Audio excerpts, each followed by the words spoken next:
Na na na na, na na na na, hey hey hey, Ronald Koeman. Diverting late-night football conversation for prostitutes. How dare you! Chronic back pain sufferers. Done the old back again. And security guards who haven't quite nodded off yet. Wake up! The Michaels, Graham and Parry on Talk Sport. For when two mics are better than one. Look at the light! You know you can drink very heavily in cinemas these days. I'm telling you, I'm going to watch the first night of James Bond Spectre in a theatre where I've got to wear a dinner jacket. Absolutely, Where are you going to buy it from? Toys R Us. This is Talk Sport. We are the two mics, and I'm delighted to say it's time to say a very, very good morning to the most infamous tipster in the history of tipping, Mr. Mike Porky Parry. Very good morning to you, Mr. Parry. Now, I'm getting a bit fed up with this ridiculous, portrayal of myself as some guy who sort of gets everything wrong. Yeah. Because it's not really a portrayal. Well, hang on. Let's state the facts here. You have been known for quite a long time within our profession as Splinterbum, and the reason is because you have actually been a fence sitter for so long. No. You haven't been able to, to come out and say what you think. That's not true. Let's discuss the give facts. your point of view because you just want to sit on the fence, Splinterbum. That's not true. Let's discuss the facts. On Saturday morning, you came into this building, into this very studio, and you sat here in front of the previous two co-presenters before us, before the warm-up, which is Tony Cascarino and Georgie Bingham, and you said three things are going to happen this weekend. Yes. You said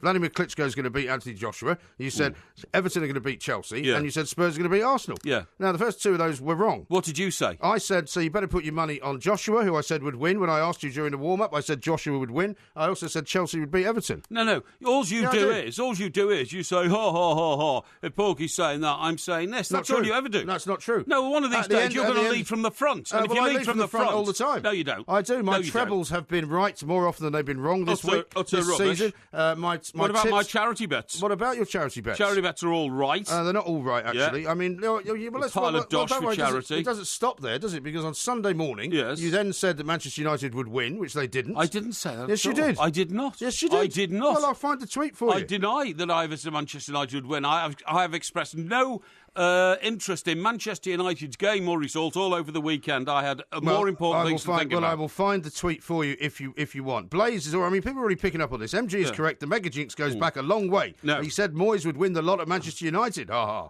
Well, there you are. No, I don't remember saying that ever. You may not remember saying it. And as for blaming me for the World Snooker Championship turnaround, for goodness sake, all I said was that John Higgins, a bloke I once watched... A good friend of yours, you said. an England-Scotland match with. I think it was the last one at Wembley, actually. I just said good to see him at 41 years of age in the final and leading 8-4. You said you were backing him all the way. I expressed the expressed wish that if he went on to do it and won, he'd be the oldest ever since Ray Reardon. That's not what you said. Which is over 35 years ago, and that it would be a remarkable feat. But, I mean, I didn't in any way say that I preferred him to Mark Selby or that he was going to beat Mark Selby. Well, what would you say, I'm backing him all the way? What does that mean? He has my support, right. But I did not predict that he'd win. In fact, I thought he probably wouldn't, because Mark Selby's such an outstanding player. I see. And I kind of knew Mark Selby would come back. What if I said to you that ever since you said that you were backing Higgins, that he then lost 3 out of the next 4 frames?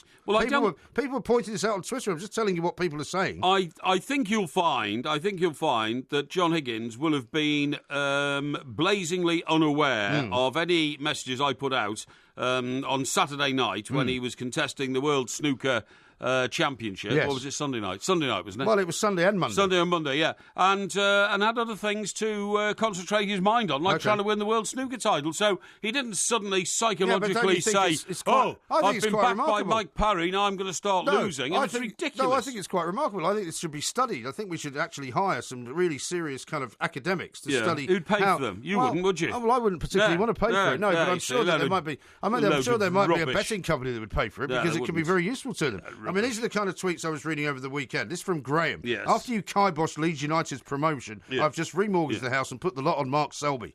That was 14 hours ago after you backed Higgins. Right. That's the kind of effect you're having on the market. Well, if the guy thinks he's got a magic formula and involves me Well, better the opposite to what you making say. statements which you refuse to make because all you do is hang around in the background and try and claim That's not true. allegiance to a winner 99% towards the victory. That's what you do. That's not true. Because you're a fake. If you ask me what I believe will happen... You're a loaf-faced fakir. If you ask me, don't call me a fakir. If you ask me what I think is going to happen in a particular sporting event, I will tell you very happily. Oh, really? But you're the one that likes to bum it up and go, I'll tell you 3 things that are going to happen this weekend. Yeah. I'll tell you 3 things that are going to change the face of sport. That's just called having the courage of your convictions. Yeah.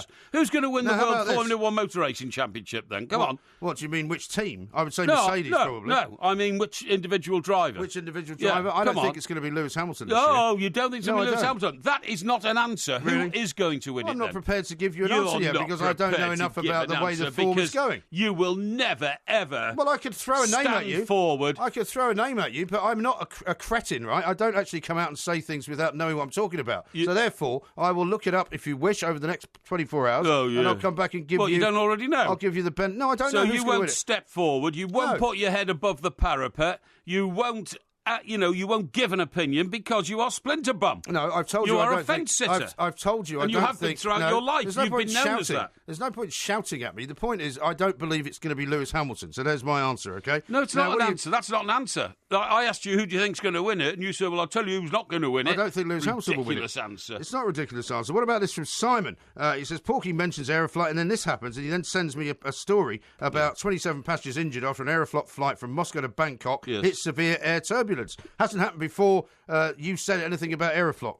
Now suddenly all I said about Aeroflot was very positive. I said that they're demanding now that the women who form the female part of their cabin crew have been told they've got to be a certain height, weight, and have certain looks and all that kind of stuff. Don't you think it's a coincidence that they then have this episode, right? 24 Russians, 3 tyres were hurt, some suffering serious fractures and bruising. The plane unexpectedly hit an air hole during its approach to Suvarnabhumi Airport, according to a statement from the Russian embassy in Bangkok. Serious business, the old air holes. It is. Yeah. Absolutely right. Incidentally, you know that island where they built the airport for $365 million? The first flight's actually gone in. Yeah. Shouldn't you have been on that? Sorry? Shouldn't you have been on that? Well, I could have volunteered to go, as I did to Washington, D.C. post 9/11, but I didn't believe I had the time to do it. Rogstar says, this was Stephen Henry's quote. He says, 10-4 down, he looked all over the place. Since then, it's been a typical Selby dominant performance. And, of course, when he was 10-4 down to Higgins, that was when you made your prediction that Higgins would win. No, it was 8-4 down. He was 8-4 down, and so John Higgins went on to win 2 more games, OK? So there's no such thing as the Porky curse. It's just that There is. I'm bold. I am brave. Well, no, you're not. You're just I am prepared. You're just ill-informed. Everybody knows, right? Everybody who follows us on Twitter... I'm prepared to put my head on the block that you're not. Everybody knows on Twitter that if you follow the two of us, I make plenty of predictions about what's going to happen, and mine normally come true. Jamie says this, if you want a guaranteed winning bet, then always back against Porky's predictions. I'd rather have a punt on MG's tips. That's what he says. The difference between you and I is that I sometimes put my head on the block. The block is made of wood. Well, in fact, it's not so much of a block as a plank, really, all you do is sit on a fence, which is also made of wood. That's not true. But the wood in my part of the equation... All right, would you like me to find the end of the warm-up where we said, who do you think's going to win the fight tonight, right? Yes. Saturday night. You said Klitschko, I said Joshua. Yeah, I'm not denying that. How is that I thought Klitschko... I know it was very close. It was very close fight. How is that me sitting on the fence? In fact, when Klitschko went down, on many people's cards, he was ahead on points. Yeah. So it was a very, very close fight indeed. Yeah, but so how is... but I'm not worried about how the fight ended or what you predicted. What I'm saying is, how can you get away with barefaced lies saying that I was sitting on the fence when I said Joshua would win? Because I had already said Klitschko would win, and all you do is you just do the opposite. That's pathetic. So that then you can go around saying, oh, I got it right and Porky got it wrong. No, I didn't get it wrong. I made a bold prediction. You got everything wrong. No, I made a bold prediction. And the only thing you got right over the weekend was the fact that Spurs actually managed to win the North London derby. Yes. Which, to be honest, the sheep, which I'm currently looking at on TV, could have probably predicted. What are you looking at sheep on TV for? Well, because it happens to be on TV behind your head. You mean on one of our internal monitors? One of our internal communication systems. It's got the. I think it's maybe country file. You should be concentrating on what's going on here. I'm watching you, and behind your head is a sheep walking. Is that right? Can somebody change that picture, please? I can't get the 2 images out of my head. Blaze says this. How about this? Porky starts the show with a vicious personal attack on MG. It's not a vicious personal attack. It's just a statement of fact. Hashtag sore loser. Somebody bent my microphone round when we started the show, so I'm sorry if I sounded like a robot. Well, no, because you were off mic, weren't you? Some idiot had turned it round. Somebody who used his mic before me was talking out the back of his head, but that's not unusual around here. Patrick says, by any chance did Porky bet on the UK staying in the EU or Clinton getting elected? No, El Planco. No. Well, he did actually, but then a lot of people did, so you can't blame him for that one. Yeah, absolutely. What I was going to say is we will be able to look at some other developing sporting events tonight in the semi-finals of the Champions League. Absolutely right. Very exciting stuff. And I've already stuff. told you what's going to happen there. We'll get to that. We'll get to that because everyone will want to know because they'll want to get their money ready to put on the opposite side. This is Talk Sport. Yes. The Two Mics, simulcast across the UK on Talk Sport and Talk Radio. You'll catch them surfing at their outside Ventura County line. Inside, outside, Santa Cruz and Twin. Australia's Narrabeen. Inside, outside, all over Manhattan. And down Doheny Way. Inside, outside, everybody's gone surfing. Surfing USA.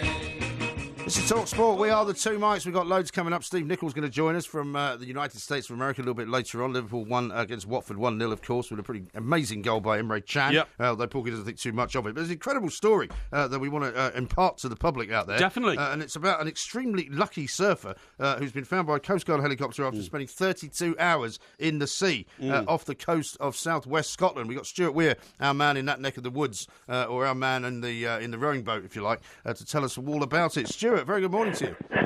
I've just launched the submarine, you're fine. Incredible story, this. The Belfast Coast Guards have found this guy. He's been in the water since 11:30 on Sunday, right? He's suffering from hypothermia, but he was wearing a wetsuit, still clinging to his surfboard. Tell us about it. Yeah, the surfer went missing on Sunday morning. He's a Scottish guy, Matthew Bryce is his name. He's from Glasgow. He's only 22. He went surfing on Sunday morning. So he's gone 9 o'clock, gone surfing, disappeared. Nobody's heard anything at all from him all day Sunday. In fact, our news desk had been alerted to this story, and at a point in time, you're actually thinking this is going to turn into some, tragedy and a fatality, and you're going to take, the story's going to take a not very nice twist. And all of a sudden, late on last night, it came through around about back of 8 o'clock, 9 o'clock, maybe something like 20 to 9, that they'd actually found this guy. And at first, again, when the news actually came through, one or two of the guys in the newsroom actually thought when they'd found a body. But instead of that, they found this guy alive and kicking. Okay, he's suffering from hypothermia, but he hadn't let go of his board, and they found him bobbing up and down out at sea, something like 30 miles out off the coast. Yeah. It's utterly amazing, Stu. Do you know if this was a windsurfing board or just an ordinary surfboard? I didn't think that people in Scotland actually went out surfing, if you know what I mean, Hawaii style. I thought they just took out these windsurf boards because the winds are so strong in that part of the world. Yeah, no, this is an actual surfboard because there are some fantastic surfing spots in and around Scotland and around the coast. But no, you're right to think that as well about the windsurfing. Yeah. One of my mates actually had a similar narrow escape many years ago when he was out at sea and it went dark. It was like January or February, and because of the wind and the big waves, it was a good time to actually go sort of windsurfing. Except he went in the wrong direction and got lost out at sea, and he could see the lights of the shore. Yeah. He couldn't actually get in until the tide brought him in, and he crashed into what was the old swimming pool at Prestwick. Oh, blimey. He crashed into the wall there and split his head, but at least he survived. Yeah. Well, I mean, this guy must have been seeing the lights of Northern Ireland, mustn't he? He was 13 miles off the coast. I mean, you could see Northern Ireland on a clear night from Turnberry. Yeah. I'm not quite sure whether I could actually see any lights where he was, but again, you have to think this is the guy you actually want to be doing your lottery numbers this weekend. Yeah. Either that, or they might have thought he was a Brexiteer trying to escape to Northern Ireland. Eh? Well, no, Northern Ireland's still in the United Kingdom. Yeah, I know it is. Yeah, but it doesn't matter, does it? Get off the mainland. Yeah, absolutely. But a quite remarkable story, Stu, just to explain to our millions of listeners. I mean, you know, you and I are used to covering stories which end in tragedy. And the chances of this coming up as a happy ending story are remarkable. Absolutely remarkable. One thing that I've picked up so far, Stu, is that this guy presumably is a very experienced surfer because he had on just about the best sort of insulated suit that anybody who's surfing at this time of the year can possibly acquire and wear. Yeah, put it this way, it's not for fashion. No, exactly. As you were mentioning there, you know, do you surf round about the Scots coast? Yes, you can, but you do need the right equipment. And, you know, and again, he had one of these, you know, fancy, almost like life suits on. That's right. To go out and to surf. But I mean, that just shows you, and, you know, sort of slightly going off at a tangent here, there's a great, you know, many things have been said and have been done to the Coast Guard service in the UK over the last couple of years, including, you know, a scaling down. But it just shows you actually, because of the Belfast Coast Guard and, you know, the Scottish services, what actually could put together to actually, you know, launch this rescue bid. Sure. And here's a young man who, you know, for want of a better description, was damn lucky. Oh, very, very lucky. You know, if I haven't into the diligence of the actual Coast Guard deciding, there's still a chance this guy might survive. Yeah. They knew that he was kitted out, wearing his neoprene suit. They knew there was a, you know, even though he was in the water for a long time, and he was still, maybe if he was still attached to his board, there was still a chance that he might still be bobbing around in the ocean. And lo and behold, it's turned up trumps. Yeah, absolutely amazing. Incredible story. Well, listen, Stuart, really appreciate thanks very much for all about helping that. us out there. Thank you very much indeed. Yeah. Now, it was off the coast of Campbelltown, which is near a place called Machrihanish. Now, I don't know if Machrihanish. you know much about Machrihanish, but there's an amazing plane that you can take, and I did this once. Oh, yeah. Where you take a plane from Glasgow, Yes. and you land it on the beach at Machrihanish. Machrihanish. And you play golf on the most incredible links golf course, which is hardly ever anybody there. And you had your golf clubs on board the plane you to take your golf clubs. Machrihanish. Yeah, it's the only place you can take your golf clubs on the plane. Great, you get off,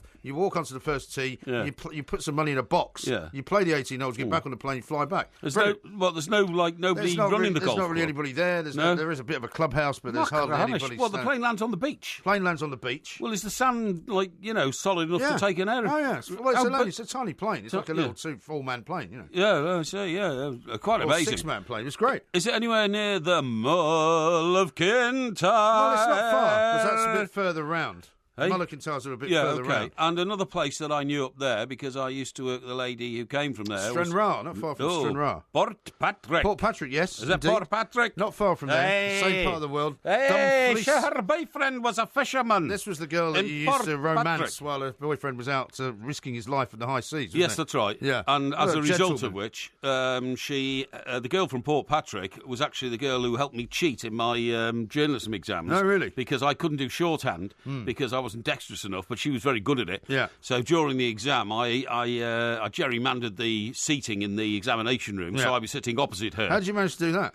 Well, I just sort of shuffled the desks around, and that sort of stuff, and I sat opposite, and she pushed the transcription of the speech that we had to write down in shorthand and then transcribe under her typewriter, because we had typewriters in those days, and towards me, and I got it, and that was it. Yes. Yes. Well, I mean, so you make these kind of you make these kind of admissions, and then you wonder why the listening public actually have judgments about your particular views of life.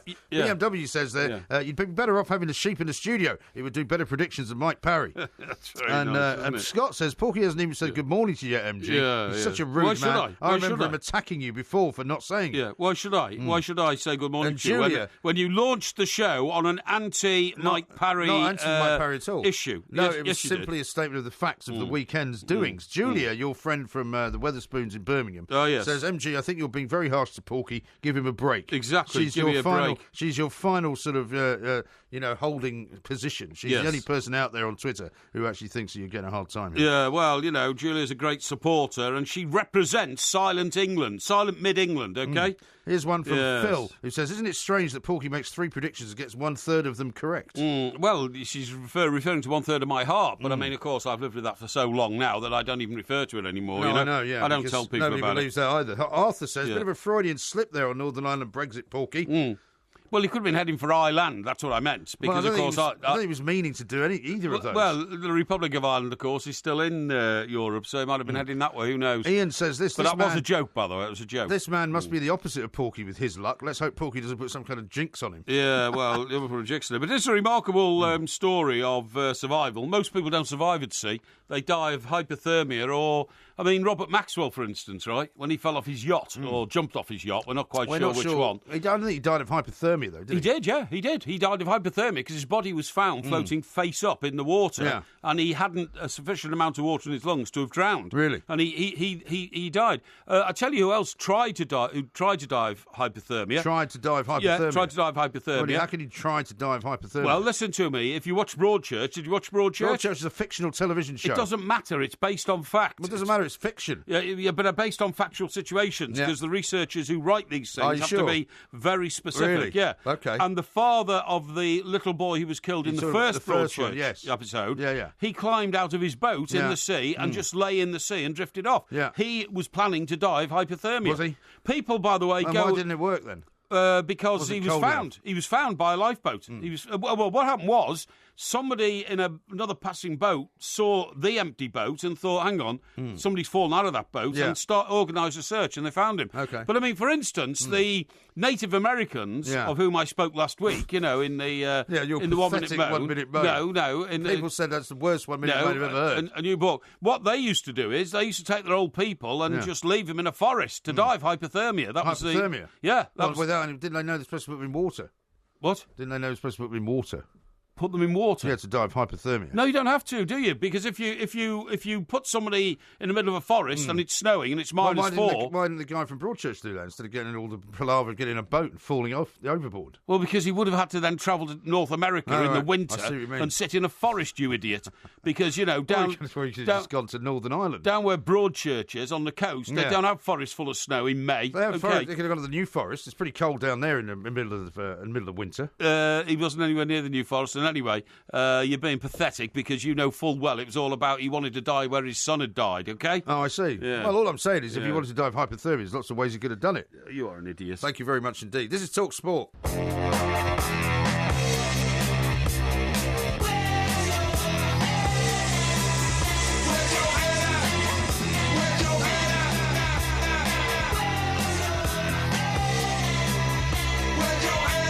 Says this on Twitter at the Two Mics. Says, what happened to the tune played on Porky's Crime Confessions? It was badly needed in that last section. And Dan says that the Macrahanish Golf is one of the best courses I've ever played. Utterly amazing. Best keep Mike Parry's review away to preserve its future. Really? It is one of those remarkable golf courses that you find which you don't hear an awful lot about. No, exactly. But when you play on it, you just think, wow, this is just incredible. It's not one of the massively well-known ones. But I'll take your word for it. Absolutely terrific. I'll take your word for it. Thank you. Now, listen, I tell you what I wanted to talk to you about. Do you remember that we actually spoke about our good friend Jimmy Breslin? Yes, we did. Dying recently. Yes, we did indeed. And what happened today was the Times published his obituary. Oh, did they? Okay. Now what is absolutely fascinating about this is that the picture they used in it was that picture we saw last week. But the picture is byline, Michael Brennan / Getty Images. That, of course, is Mickey Brennan, our old pal of 35 years, of course, who we worked with in New York City. And the picture is taken inside Costello's bar. And the observations I make are that Jimmy's sitting there, the windows are behind him. But on the left, behind Jimmy, is a cigarette machine. Yeah. Now, you would never see a cigarette machine in any bar in the world anymore. I remember that cigarette machine very well. So do I. You used to have to put, quarters in it and that sort of thing. And that's right. And I think in those days, a packet of 20 Marlboros, although sometimes you only get 18, was about $3. Yeah, it was. That's right. You'd need 12 quarters. Yeah, that's right. Something like that. Yeah. Absolutely amazing. And, of course, to his right is the famous Freddie, the bartender. Who was known as Subway Freddie because he lived in Queens. That's right. And he used to say he needed money for the subway home. Subway! Which was his way of saying, I need a tip. That's right, and he would walk, and he had a can, didn't he? He used to shake it. He did. Subway, and people would throw him money. That's right. He made an awful lot of money. Subway, he made a fortune. He bought a big house on Long Island. But the point is, the rules in that bar were, if he liked you, you got very big measures. Yes. Poured straight out of the bottle. I mean, none of these optics or little silver cups. Well, they don't have those, do they? No. If he liked you, you got big measures. If he didn't like you got small measures. If you tipped him well, you got big measures. If you didn't tip him, you got nothing. Right. And that was the way it works, and that's the way it does work in America, because in America, barmen are regarded as professionals. They're regarded as a class of their own, and a good barman makes a good bar. Exactly. And that's how they used to see it. And I remember having this conversation with the man who must not be named. Do you remember when he came on shortly before he blocked everybody from the Two Mikes Twitter account and blocked the two of us? A man who is constantly now seen on TV, but who was completely and utterly incapable of understanding that our knowledge of American bars and the American scene was far superior to his. Yeah, exactly. And when we told him that people who worked there actually enjoyed working for tips because it was a profession, he didn't seem to get that at all. No, he didn't get it at all. The interesting thing about Freddie, he was a terrific guy, and you've got to remember in those days, of course, there were no hole-in-the-wall banks that you could stick a bit of plastic into and get money. They just didn't exist.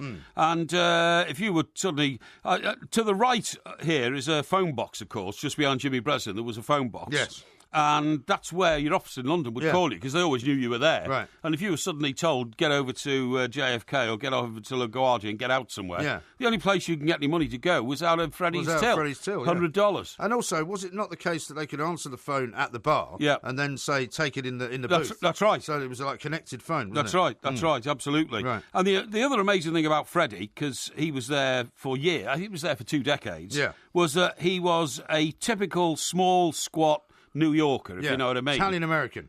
Well, I was just about to say Italian-American, because behind him on the wall was a picture of a very lithe and fit-looking young man on a bike in a road race somewhere around Long Island. Right. And he was a champion cyclist when he was younger. It was him. It was Freddie himself. Right. So I actually went out to his house, because Dick Oliver, our good friend, who also died not that long ago, was very close to him, and they lived quite near each other in Queens for a long time. Yeah. And I remember going to his house, and his wife was this lovely sort of Italian-American lady. They had kids as well that lived further away. And we had the most wonderful sort of afternoon in his house, where she served up some pasta and gave us some wine, and they were terribly generous hosts, even though they didn't have an awful lot of money. No. But it was one of the most wonderful sort of afternoons I spent, really. That's right, That's right, absolutely. Yeah. I think he did have quite a lot of money, because he was... well, I mean, he did all right. They're all tax-free, those tips. And I mean, every time we paid a bill, it was $10 on top for Freddie, wasn't it, Oh, yeah, but what I'm saying is he lived a modest lifestyle. Yeah, I think he probably did. Anyway, it says of Jimmy Breslin. Jimmy Breslin was born in the working-class New York City borough of Queens in 1928. His mother, Frances, worked in the city welfare department. A stickler for words, and Breslin grew up thinking... Between you and I was an act of treason. Yeah. His father, James Sr., was an alcoholic piano player. Right. Really? Alcoholic piano player, eh?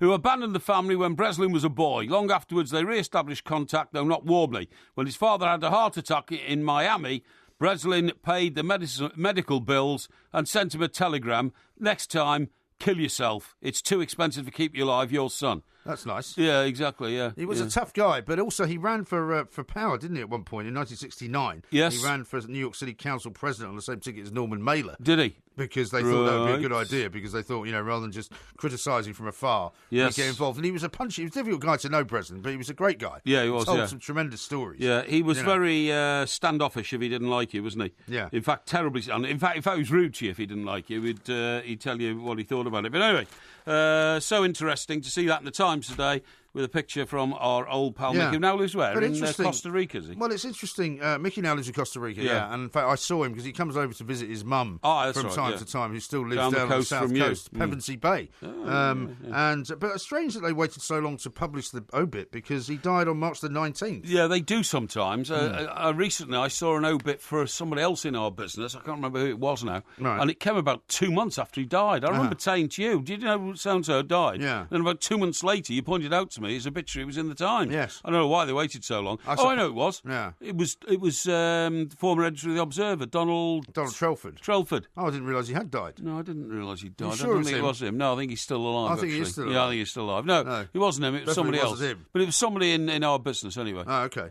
Well, let's hope we can try and find out who that is. Could it have been the former editor of the Times, Charlie Wilson? No, I don't think he's dead either. You sure? Oh, he's not dead? Well, no. I don't think so. No, I don't think he is either, because a mate of mine is a big mate of his, and I don't remember him going to his funeral, so he's probably still alive as well. Possibly so. Yeah. We'll see if we can figure out who that was. Andy says this: I agree that the Chan goal was bang average, and on that subject, pro footballers do not have a dominant foot. Well, Well, I don't think that's true. I didn't say it was bang average. What I said was, why is anybody could fire it? No, I didn't. I said it's not that unusual anymore. Look, Andy Carroll is not a world-class striker, but he's a good footballer. He managed to score with an overhead kick. But they're quite rare. And I think the whole point, though, is that they're rare events. And anything that's rare is therefore worthy of note, isn't it? Peter Crouch, who is, a very big man, and very big men usually, don't always have great ability with their feet because their physical presence is dominated by their ability in the air. He scored one of the overhead kicks. Wayne Rooney, of course, did. And Ronaldo does it all the time, doesn't he? Well, not all the time, no. Well, he does it a lot. No, I mean, the whole point of the reason why these things look spectacular, as I've said, is because they don't happen very often. Yes. If they happened very often, then they would be run-of-the-mill and they would not be worthy of note. Yeah, OK. How about this from Tracy, who says, I'm seriously hoping he's not going to jinx the Champions League teams, or at least jinx the right ones. And Arthur says, as for the Porky jinx, MG may be right, but Mike Parry does pull some miracle predictions out of the bag. Thank you. And he says, #Grand National 2017. Thank you very much. Why didn't you mention that earlier? Because I don't like to boast about my successes. I was just defending myself against your vile attack upon me. So when you sent out that tweet on Sunday afternoon that you predicted the Spurs victory, you weren't seeking credit for that. No, I wasn't seeking credit. I was just trying to balance your malicious arguments. I see. By the way, my argument is not malicious, by the way. Can I warn everybody?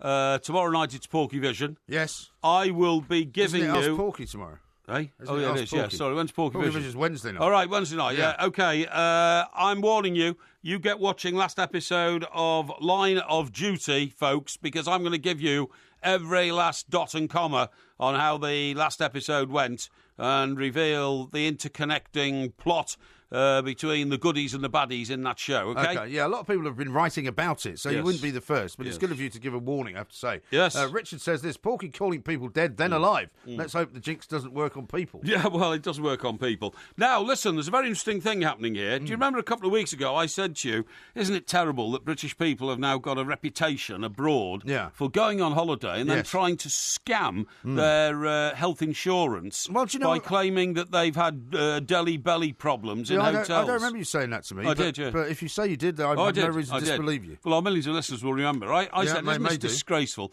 We get a name board for being malingerers and frauds. Yes. So what do I see on a newspaper that's going to drop on the doormats tomorrow? Angry Spanish hoteliers could ban British tourists altogether after a huge rise in bogus food poison claims. Yes. All-inclusive holidaymakers have allegedly fleeced them of £42 million.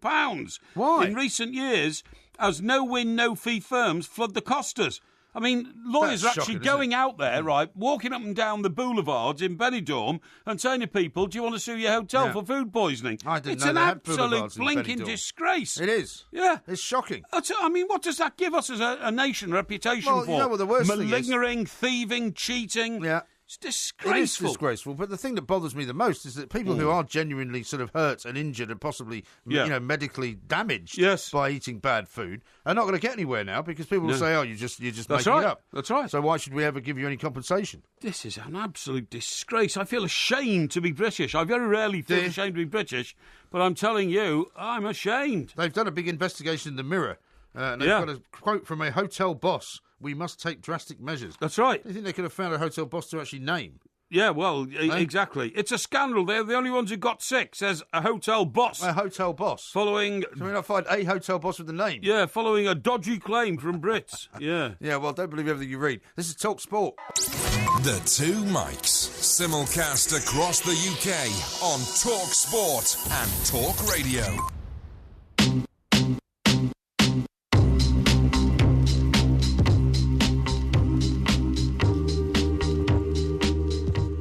This is Talk Sport. We are the Two Mics. Coming up a little bit later on, we've got heroes and villains, of course, and we'll be talking to Tim Vickery live in Brazil. Right now, though, it's time to talk to a very, very famous Liverpool player, former player, of course, Steve Nicol, who can give us the benefit of his wisdom on whether he thinks that Emre Can's goal is one that anybody could score. Steve, a very good morning to you. Welcome to the show. Hey boys, how you doing? Yeah, very well, Steve. Good to hear from you, very pal. well indeed. Now, I have to kick off with Porky's view that Emre Can's goal is not as spectacular as it looks. He thinks that it's a lot easier to do than Emre Can made it look. I have to say I disagree with him. What do you think? Which part of it is not spectacular? He's 6 foot off the ground. It's flying. Yep. volley come overhead kick that goes in the top corner. So which part of it is not spectacular? I'm interested to hear that. No, Steve. All I'm saying is footballers who get paid 50 grand a week plus should be able to do that sort of thing, and perhaps should do it a bit more often. If Andy Carroll can do it, he's not a world-class striker, then anybody can do it. And all I'm saying is for us to all sort of, take in a deep breath and, oh, wow, it's fantastic. Yeah, it's okay, it's good, but everybody does it all the time now. Hold on a second. How many teams in the Premier League? 20? 20. So they've got starting at 11. So there's 300 players at least. How many times have you seen that this season? Yeah, but over recent seasons, we've seen that. The highest paid players probably almost in the world, other than a few clubs in other parts of Europe. Yeah. And you're saying it's like 10 a penny. Well, Andy Carroll's done it. Wayne Rooney's done it. Even Peter Crouch has done it. Ronaldo does it all the time. I mean, come on. That's about one a season, though, isn't it? When was the last time Ronaldo did it? Ronaldo, I can't name you the team that it was against, but he has done it. I mean, he scored 100 goals in the Champions League alone, and some of those have been of the overhead kick variety. Yeah, you know that. 10 a penny, you can't name me the last time Ronaldo, arguably one of the best players on the planet, I did it. Steve, once again, you're representing the League of Footballers, aren't you? Just the slightest word of criticism about guys in your profession, and whoosh, you're down on me like a ton of bricks. It's not on, Steve. You've got to take them glasses off. Take them glasses off. Mike, if there were 10 a penny, we wouldn't even be talking about it. Exactly right. Well, this is what I said to him. I mean, something that happens on a rare basis is why we talk about it. But I've seen this obfuscation before, Steve. He just doesn't want to talk about Everton and Liverpool this weekend because, obviously, two very, very different results. Well, I'll tell you what, Spurs must have been happy that Everton laid down at the weekend. Sorry, what are you laughing at there, Steve? It's just Everton's on the souls. They're doing this, they're doing that, and then they don't bother turning up against Chelsea. Yeah, I'm sure if I was a Spurs fan, I'm not that happy with Everton at the minute. Yeah, well, Everton are in the midst of a revolution, and I can assure you, in 2 years' time, you won't be chuckling about anything that Everton are doing. You'll be aghast. I can't wait to hear this. I can't wait to hear this one in 2 years' time. You saying that? Yeah, really, Steve. Yeah, you're giggling again. I'm starting to dislike you a bit. But in all seriousness, you're right. I mean, Everton had a terrible, miserable performance, and I mean, after some of the games they've had this season, it's hard to work out how that can happen, isn't it? Well, it was to be honest with you, I was really surprised because I'm thinking if I'm an Everton player and, we're trying to push our way into the top six maybe because Arsenal are struggling big time. If I'm Koeman, I'm trying to get the guys up for it. I just thought they would come out barnstorming. Everton's a tough place. When Everton are at it, it's a tough place to play regardless. So that's what surprised me. I thought your boys would have been up for it, but they obviously weren't bothered.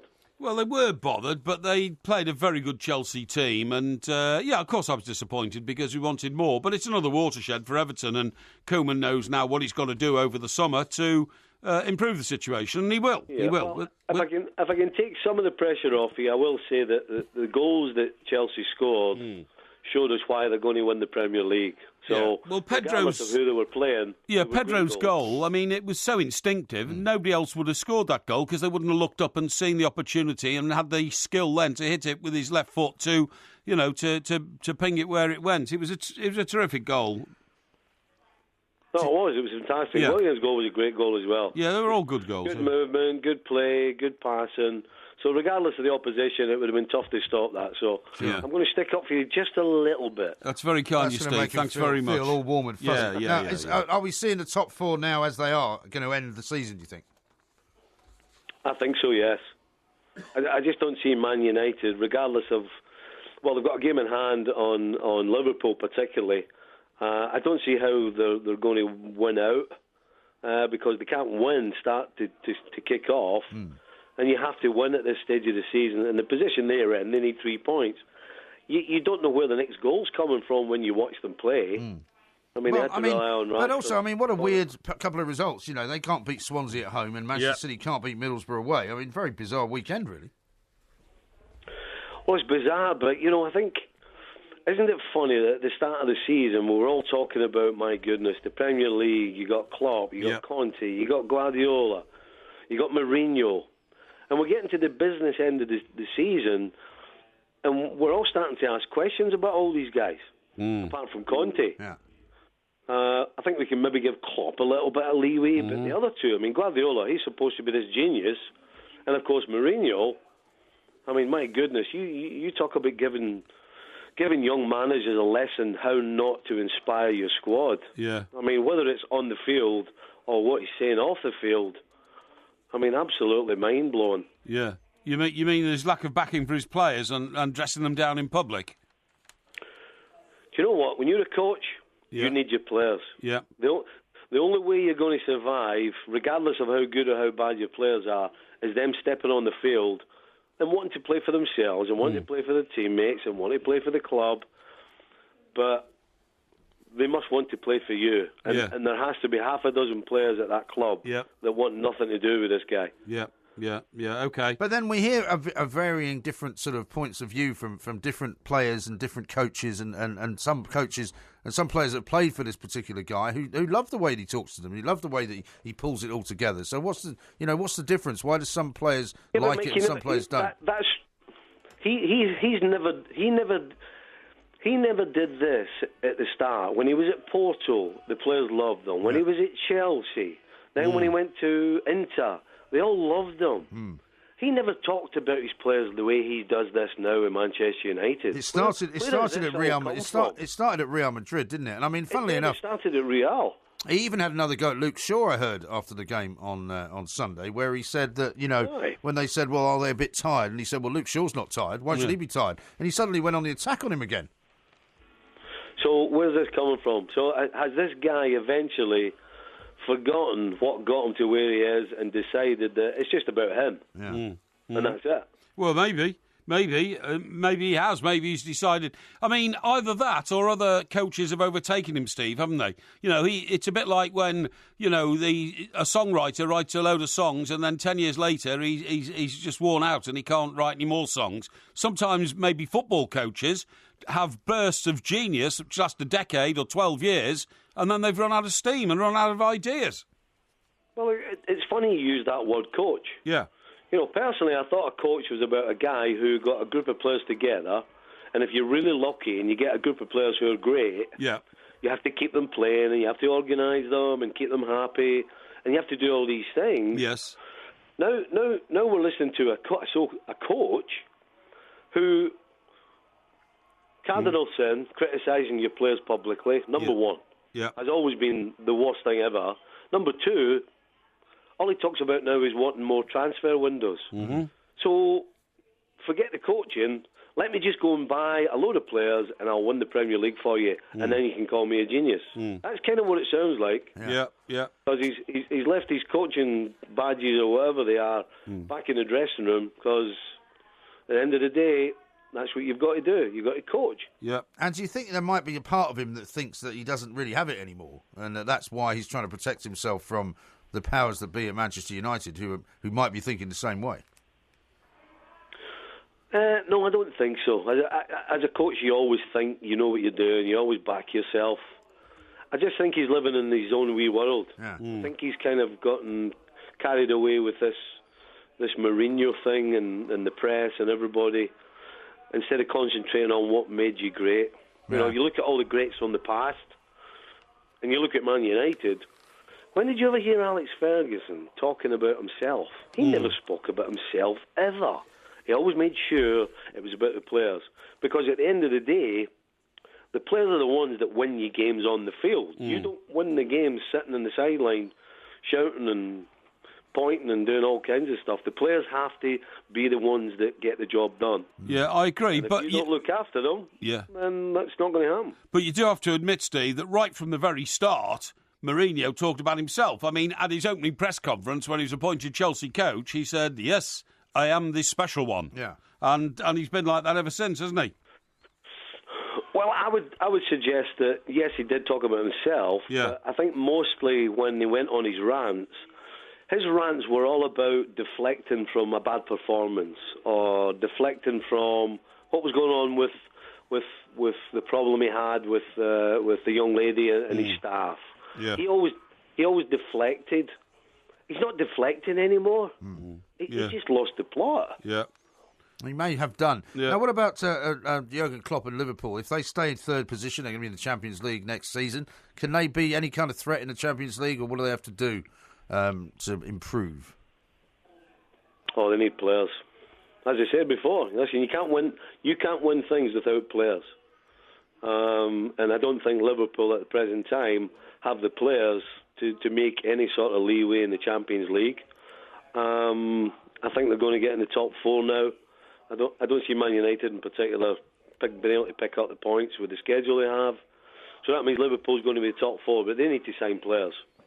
And unfortunately, they don't need 1 or 2. They need at least 4 to start. Mm-hmm. I mean, who does that these days? You can't go out and just sign 4 players and they all start. It's very difficult to do that. So it's very difficult. It's going to be very expensive. Very expensive as well.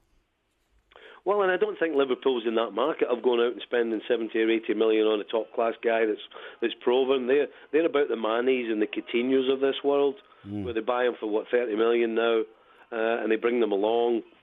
If Liverpool want to make headway in the Premier League, and if they want to make headway in the Champions League, they need to sign players who are going to hit the ground running at the start of next season, and that's going to be very difficult. Mm-hmm. It is going to be very difficult indeed. Steve, yeah. Listen, Steve, thank you thanks very much, mate. Steve Nicol there, as ever, telling us what he thinks about the way it is. And Liverpool, it doesn't sound like he thinks they're going to do very well in the Champions League next year, under the current circumstances. Yeah.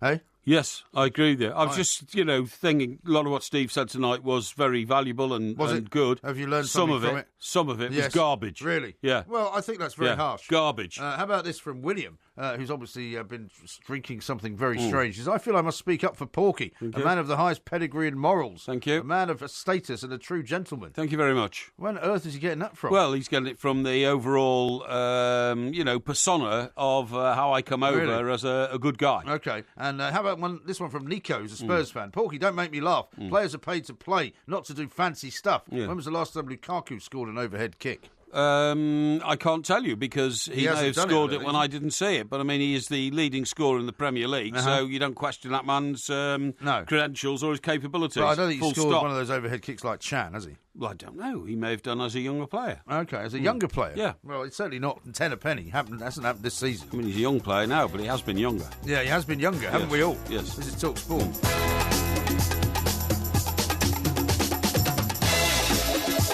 This is Talk Sport. We are the 2 mics. Becky has sent this in from New Zealand, right? In which she says, I'm at home sick with the flu, listening to the 2 mics. No confirmed link to the Porky Jinx, but you never know with his track record. No confirmed link whatsoever, and the Porky Jinx doesn't exist. It's just a figment of the imagination of MG. It's nothing to do with me. So I'm not the one... Listen, when this all started over the weekend, the Mega Jinx thing, this all started as a result of people who listened to this show and listened to your predictions and who realised that they were all going horribly wrong. So they were the ones pointing it out. Nothing to do with me. I do not point it out. I don't need to. Yeah, well, I think you do. Listen, when we get Tim on later, we'll probably talk to him about the reports coming out of Europe that if Manchester United want to sign Griezmann, it's going to cost them £155 million. Griezmann, of course, will be starring for Atletico Madrid against Real Madrid in the semi-final of the Champions League. But it says that he's the most valuable player in the world because so many people want him, and that he will earn more than Pogba at Manchester United if he goes there. I wonder if he'll play more games than Pogba. Yeah, I suppose so, I suppose he will do. He didn't get a game last weekend, did he, Pogba?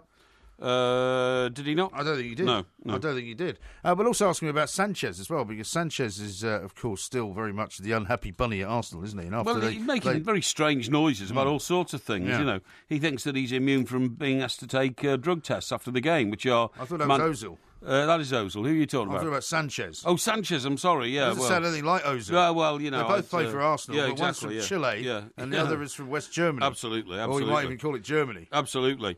Now, listen, I need to ask you something about literature, OK? About literature, yeah, OK, you know much about literature? Well, I would say that I've read a few books. OK, well, this is what I'm going to ask you. What? Have you ever read or maybe seen the film of The Girl on the Train? The Girl on the Train. I think I've seen the film of that. You have seen the film? I think so, yeah. What, you've seen the film? I think so.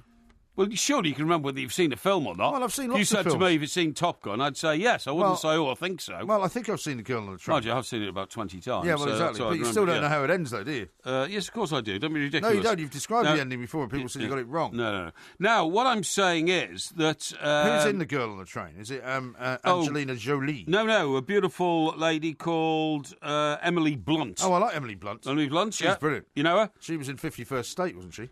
She could have been, I don't know. Have you not seen that one? No. With Samuel L. Jackson. No, I haven't. Robert Carlyle. It's all about Anfield and Liverpool. Oh, is it? Yeah. No, I haven't seen It's that. a fantastic film. Meatloaf's in it as well. Meatloaf, okay. Right, now what I was going to say is... She wears leather trousers in it a lot. What's that got to do with anything? Well, it's one of the things I remember about the movie. Really? Yeah. Yeah, I see, yeah. It's a fantastic... You've got to see 51st State. How can you not have seen it? Well, I don't know. Nobody ever told me about it. Anyway, look, the point is, this book was written by a woman called Paula Hawkins. Right.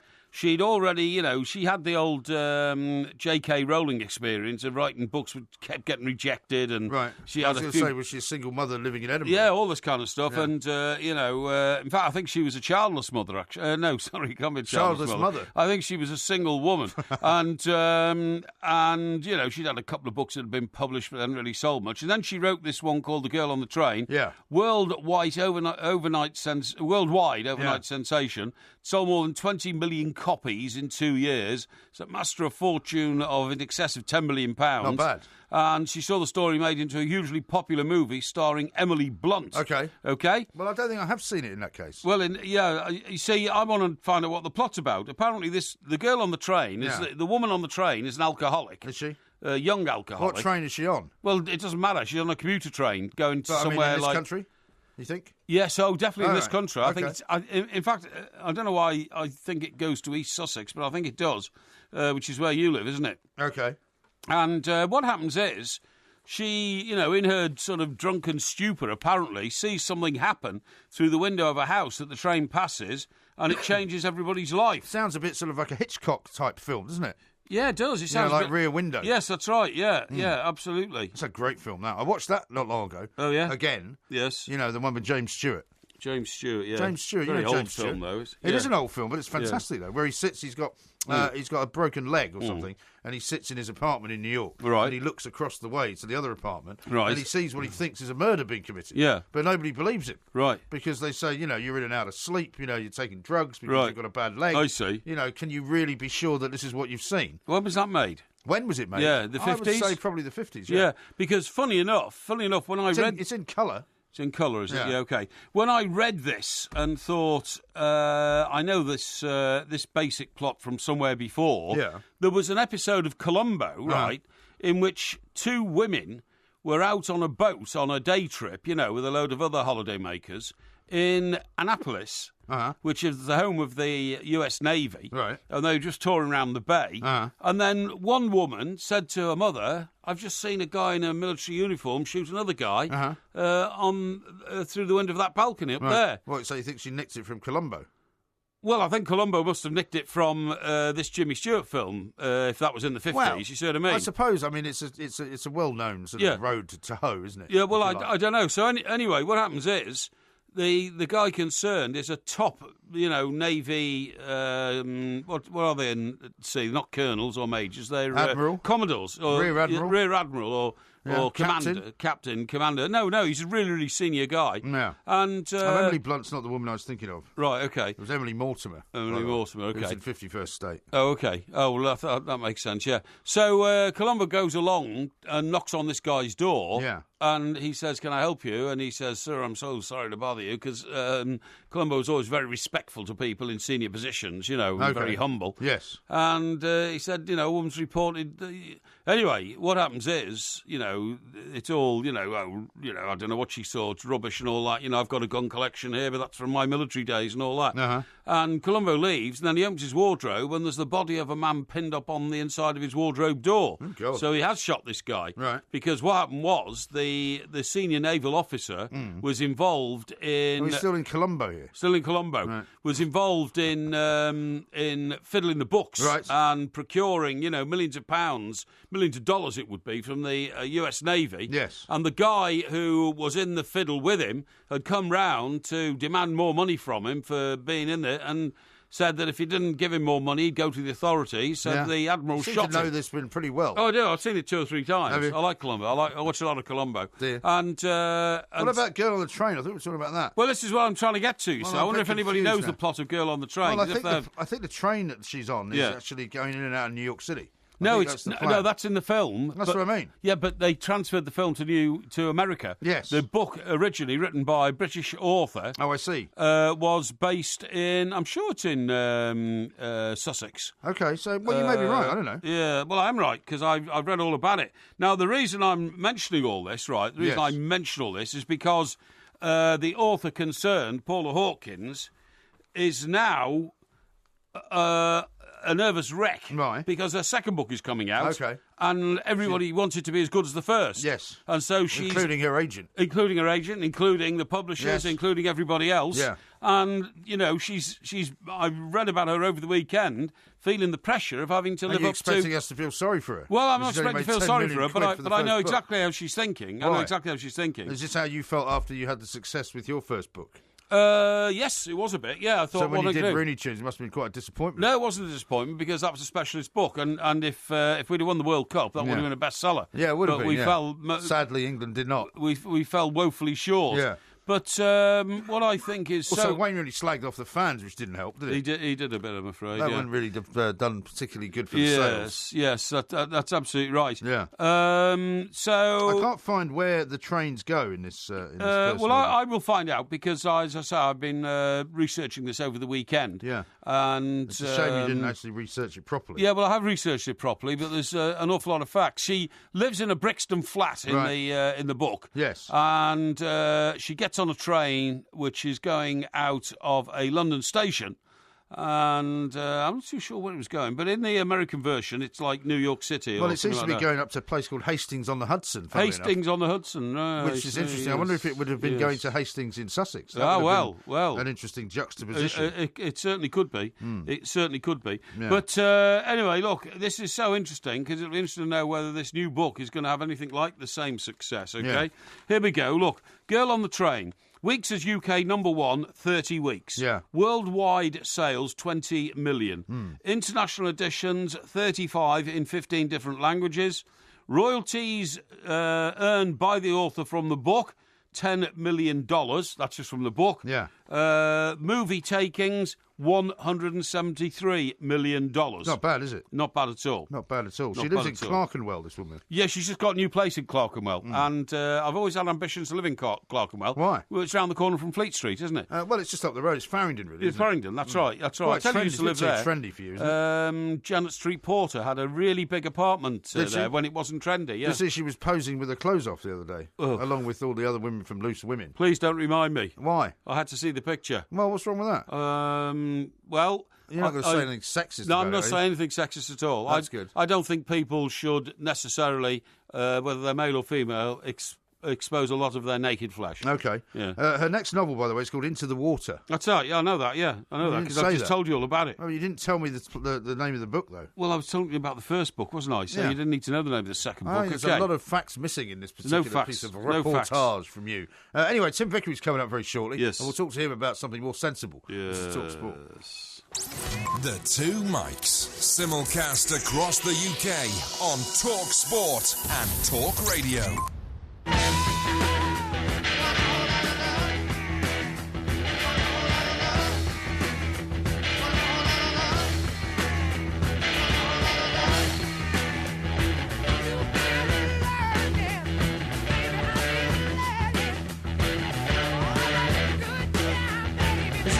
We are the Two Mics. Tim Vickery's coming up in a little while. G. O'Hara has sent a picture of Emily Mortimer from that movie. Yeah. He says I should show it to you to see if I can distract you. Oh, yes, rather nice, yes. She plays a Scouser as well, which is quite good. Yes, that's right. I've got the same picture. Scouser assassin, in fact. Really? Becky says this: The Girl on the Train is a brilliant film set in New York City. Plot involves her alcoholism and her abusive ex-husband. So what does she see from the train, then? It's so disturbing. What, in the film? Yeah. Well, it seems, according to what I was reading, she sees lots of things, including some, shall we say, internecine sort of groping between two people that she knows. Right. Because she goes past their house. Right. So, I mean, I haven't seen the film. No, I see. Yeah, so well, that's not a crime. Well, you were trying to indicate it was a murder.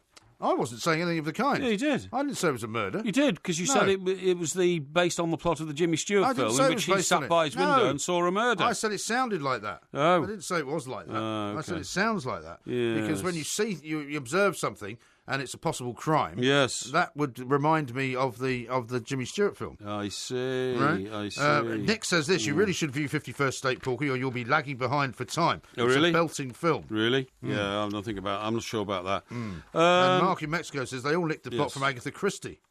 Oh, did they? Well, I don't know. I think it's his opinion. Well, which book was that then? Well, it could be any one of them. Have you ever read any of Agatha Christie's books? The only one I've ever read is the one they made into that great film where they're all sent to the island and killed one by one. Well, they made films of a lot of them, didn't they? Was that because they had Hercule Poirot? Oh, I didn't like Murder on the Orient Express. I thought he was the biggest bore in the history of TV. I thought he was. Well, wasn't he an Agatha Christie construct? Yeah, he was. Yeah. Well, that's what I mean. Hercule Poirot, but he was. I thought he was a bore. I thought he was dull and humourless and over officious and blown up and inflated and thought a lot of himself. And I could never take to him ever.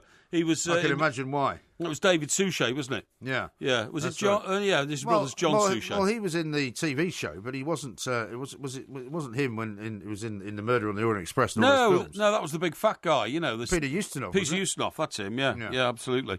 So maybe that's a bit better. I don't know. Now I'll tell you what I want to talk to you about. Right? What's that? I want to talk to you about as we're talking about films and all that kind of stuff. Yeah. Adam says this, by the way. He says he's listening right now in Annapolis, where the Colombo story took place. Oh, right. Okay. You didn't tell me it was set in Annapolis. I said Annapolis, the HQ of the US Navy. I'd missed that bit. Yeah, well, you see, you should listen, shouldn't you? And then you'd know what I'm talking about. Well, the trouble is, by the time I've listened to half the story, I've zoned out. Do you know what? So I missed the important bits. I don't think it could have been Annapolis, because, of course, Colombo's based in LA, isn't he? Well, it must have been the West Coast equivalent of Annapolis. But it would have been. Yeah, well, that's San Diego, and he didn't work in San Diego, Colombo, no. Well, maybe it was Annapolis. Maybe. This guy's saying that he was there, and that's where Colombo was shot. Oh, really? Yeah. Oh, blimey. Okay. Well, didn't you listen to what I said? Yeah, I did, yeah. No, you didn't. I did.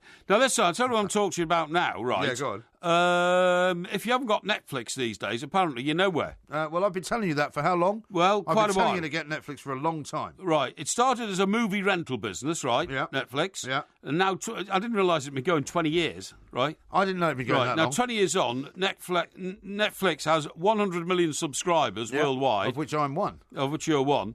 And on its next batch of TV shows and films, guess how much it's spending? How much? $6 billion. $6 billion. What, you mean on commissioning stuff? On commissioning stuff, yeah. Well, I mean, these are the people that commissioned House of Cards. That's right. And everyone said, it was a bit like when Howard Stern went out on his own with Sirius Radio, satellite radio, and everyone said, that'll never work. Yeah. What, you're going to get people to buy a transmitting device to which people are going to have to listen to the radio. That's right. You're going to make them subscribe to the tune of about $10 a month. That's right. For something which has otherwise been free. Yeah. No chance. Yeah. And, of course, he made an absolute fortune. They paid him $100 million, and he's now worth billions. Yeah, that's right. Because they've made a load of money. Same with Netflix. Yeah, absolutely. Yeah. So, anyway, it's you're absolutely right. It made House of Cards, multi-award-winning political drama charting the inexorable rise... Inexorable rise, that's the one, of slimy Democrat Congressman Frank Underwood, who's played by Kevin Spacey. Indeed. All the way to the White House. Yeah. Aided and abetted by his equally conniving wife, Claire, who is Robin Wright. Right. Slick... Formerly married to Sean Penn.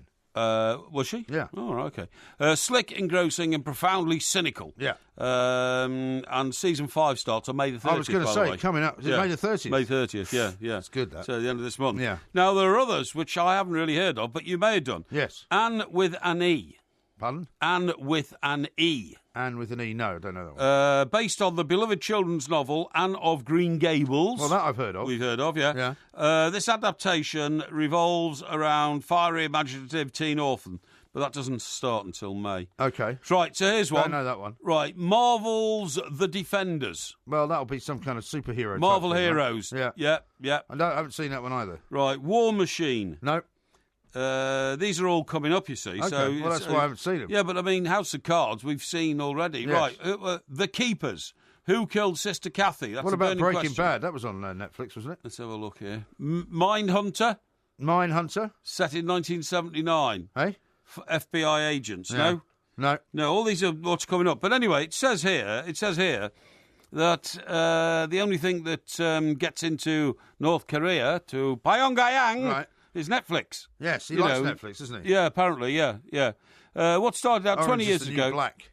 Does he watch Orange is the New Black? Oh, well, that's one of them here. It says Orange is the New Black. What about that story over the weekend? Was there not a guy who was holding them to ransom? He was holding Netflix to ransom, wasn't he? Why? There was some guy I heard it on the radio on the way up. Yes. On Saturday morning, I think it was. Some guy has stolen the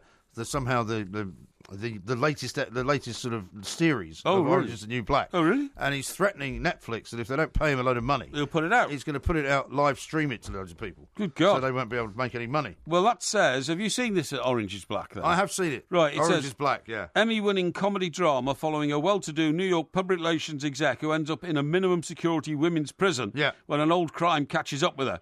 Reportedly Netflix most watched series. People love it. I must say, I tried to watch it a few times, and I watched about 5 episodes of the first series, and I gave up. Seasons 6 and 7 are already commissioned.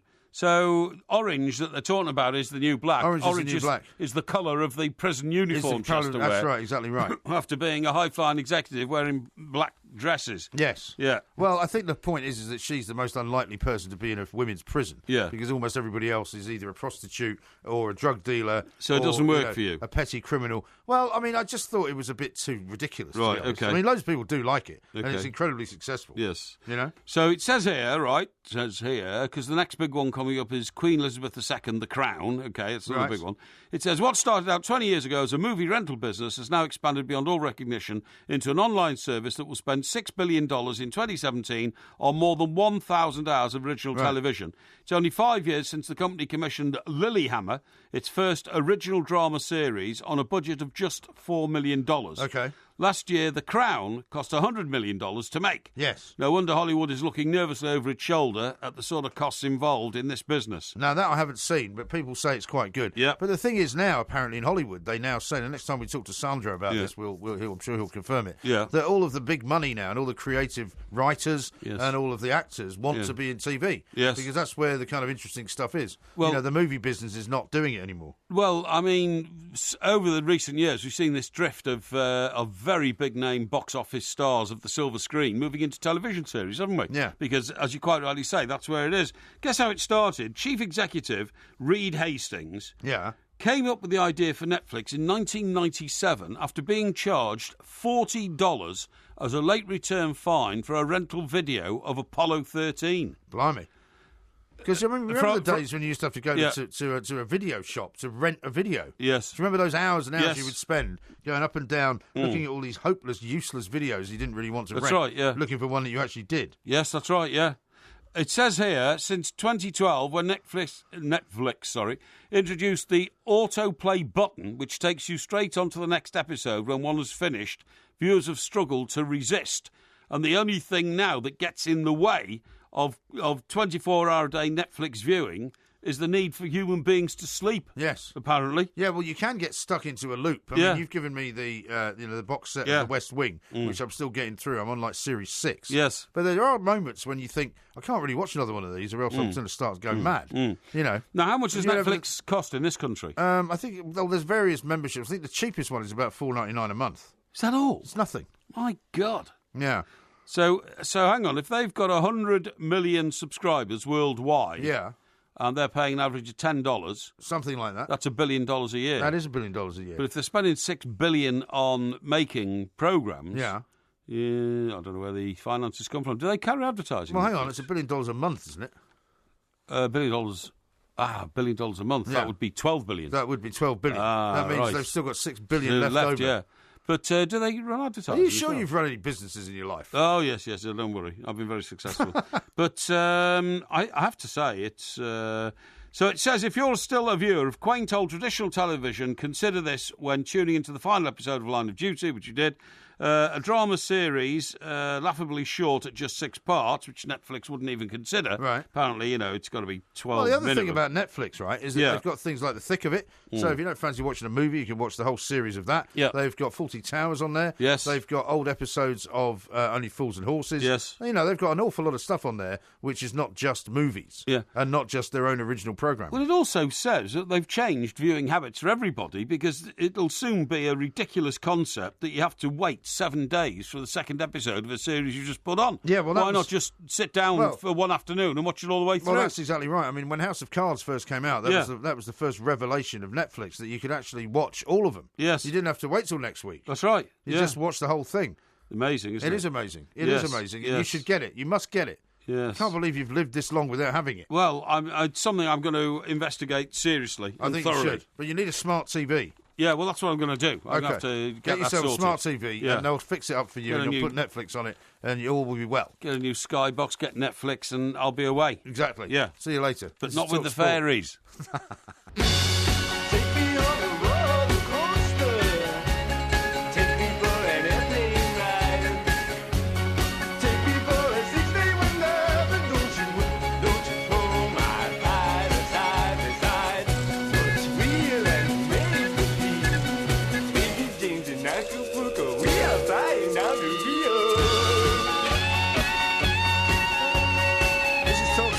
The two mics, that music can only mean one thing, of course. Well, it could mean several things, but in this case, it means that Tim Vickery has joined us once again from Brazil. Tim, a very good morning to you. Sorry we missed you last Monday.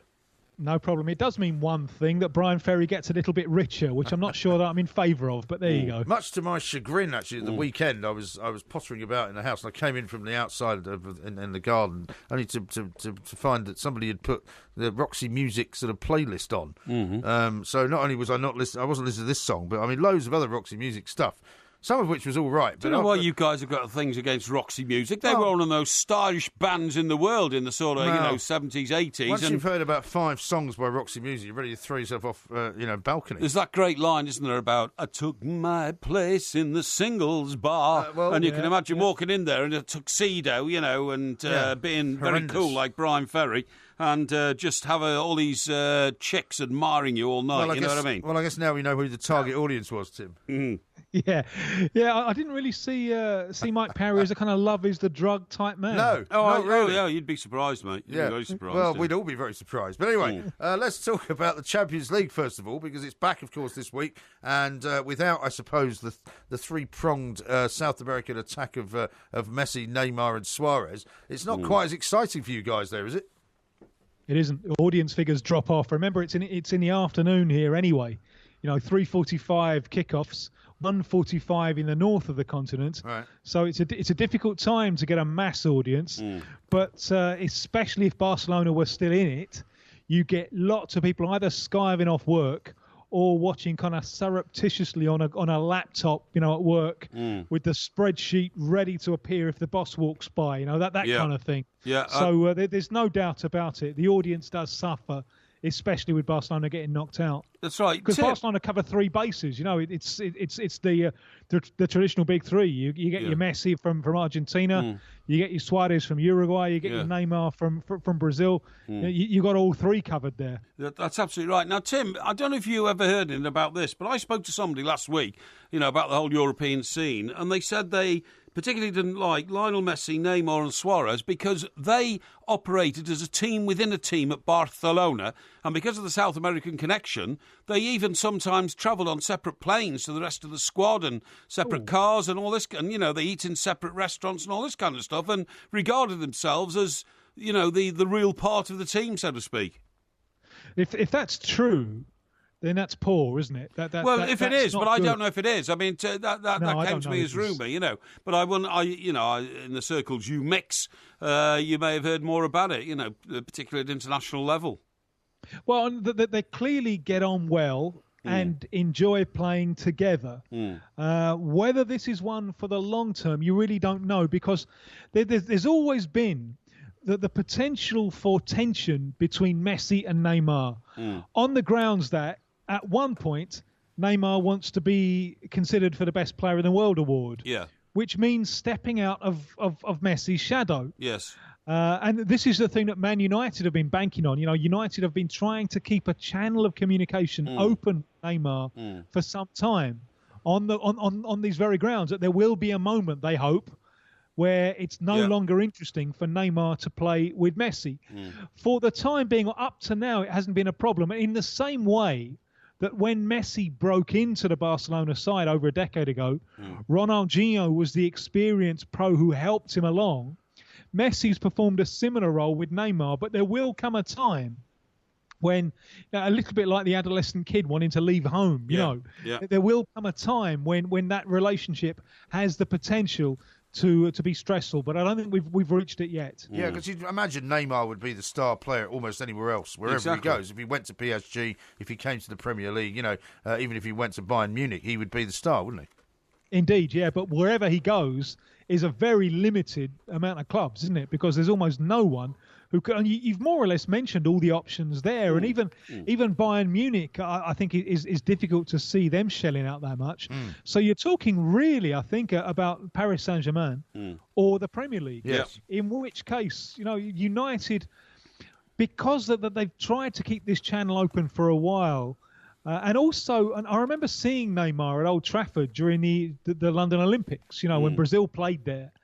And I remember thinking at the time and musing at the time that there are aspects of George Best about Neymar. Yeah. And maybe in recent years, United have lost a little bit of that razzmatazz that you historically associated them with. Yeah. Sure. So you can see that being a mix, being a good mix. Although I do think that Neymar would find the Premier League hard going, because I think he would rapidly become a controversial player, because the way he plays, there is always friction between him and the referee. And his method of self-defence is to look for the foul all the time. All the time, Yeah, the kind of thing that the English fan absolutely despises. Yeah. Well, we've had 2 days of debate about Marcus Rashford after what happened with Manchester United's penalty at the weekend. So you can imagine you'd be having an awful lot of that with Neymar. Yeah.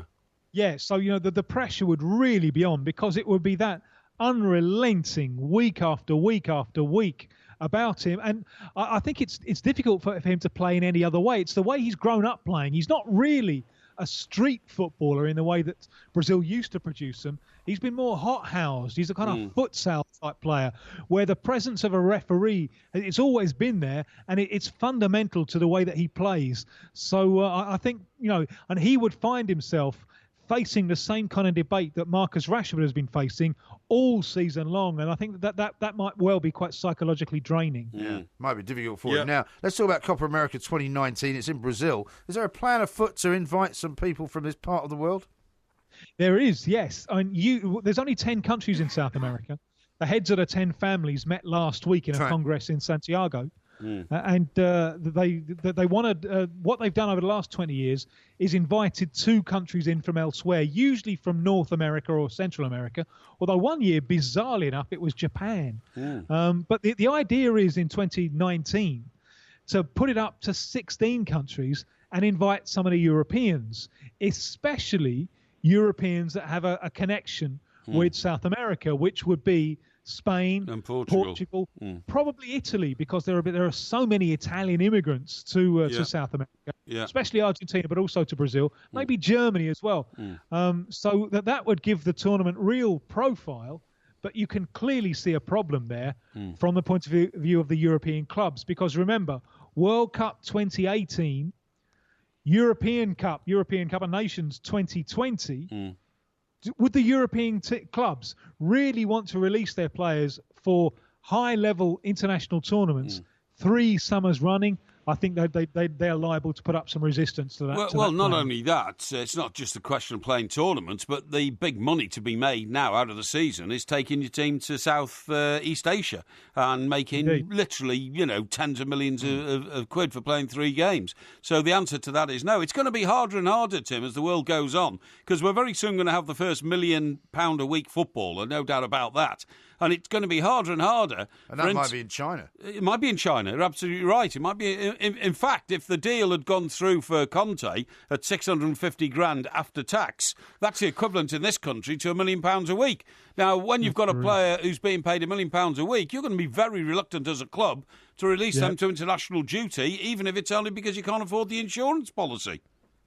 Yeah, good point. And we have seen the victory, I think, of club football over recent years, and this move to increase the size of the World Cup is maybe a reaction to that in some ways, because it renders qualification almost irrelevant. It does, given the fact that everyone qualifies. That's right. So it does kind of restrict top-level international football to the World Cup with not a lot else meaningful in between. Yeah, no it's absolutely But right. as you were saying before, Tim, Copa America will be more, and international football in general is more popular, isn't it, in South America than it is perhaps in Europe?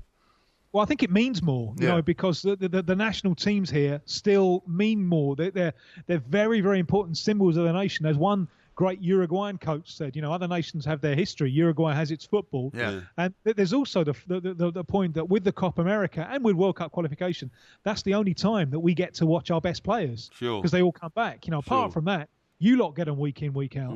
Absolutely right. What about the 2030 World Cup? Because it's still a bit unclear, you know, where that's all going. I mean, I see that there's now a possible, you know, sort of investigation going into the Qatar World Cup being awarded, and even the Russian one. But I mean, apart from USA possibly going 2026, we don't really know much after that, do we? Well, the idea of 2030 is that it's the centenary of the World Cup, which began in South America, in Uruguay in 1930. Yeah. Now, Uruguay only has one city, so there's no way that Uruguay could host a World Cup. It would have to be a joint thing. And the plan is for a joint tournament, Uruguay and Argentina, to stage the 2030 World Cup. Right. But you mentioned the potential stumbling block there, which is that it looks as if the strongest candidate for 2026 is a USA one, perhaps USA, Mexico, Canada.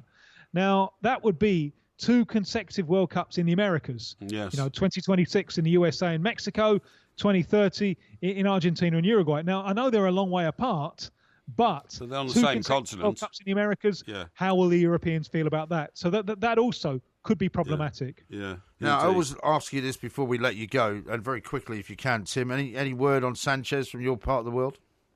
No, still no definitive word on it. I think we're going to have to wait and see what happens with the Arsenal, with their coaching situation and the rest of it, before he puts pen to paper on what is effectively the last contract that he'll sign at his absolute peak. So it's a very, very important contract for him, and I think he'll leave nothing to chance before signing it. No, I think you're absolutely right. Tim, thank you very much indeed. Tim Thanks, Vickery there, reporting in to us from Brazil. Lots of interesting stories, as ever. More coming from Tim, same time next week. I've got some more interesting Netflix stuff to tell you about in a moment. Excellent, good. And a couple of suggestions for a quiz this week as well. Right. This is TalkSport. Okay. The Two Mics, simulcast across the UK on TalkSport and Talk Radio.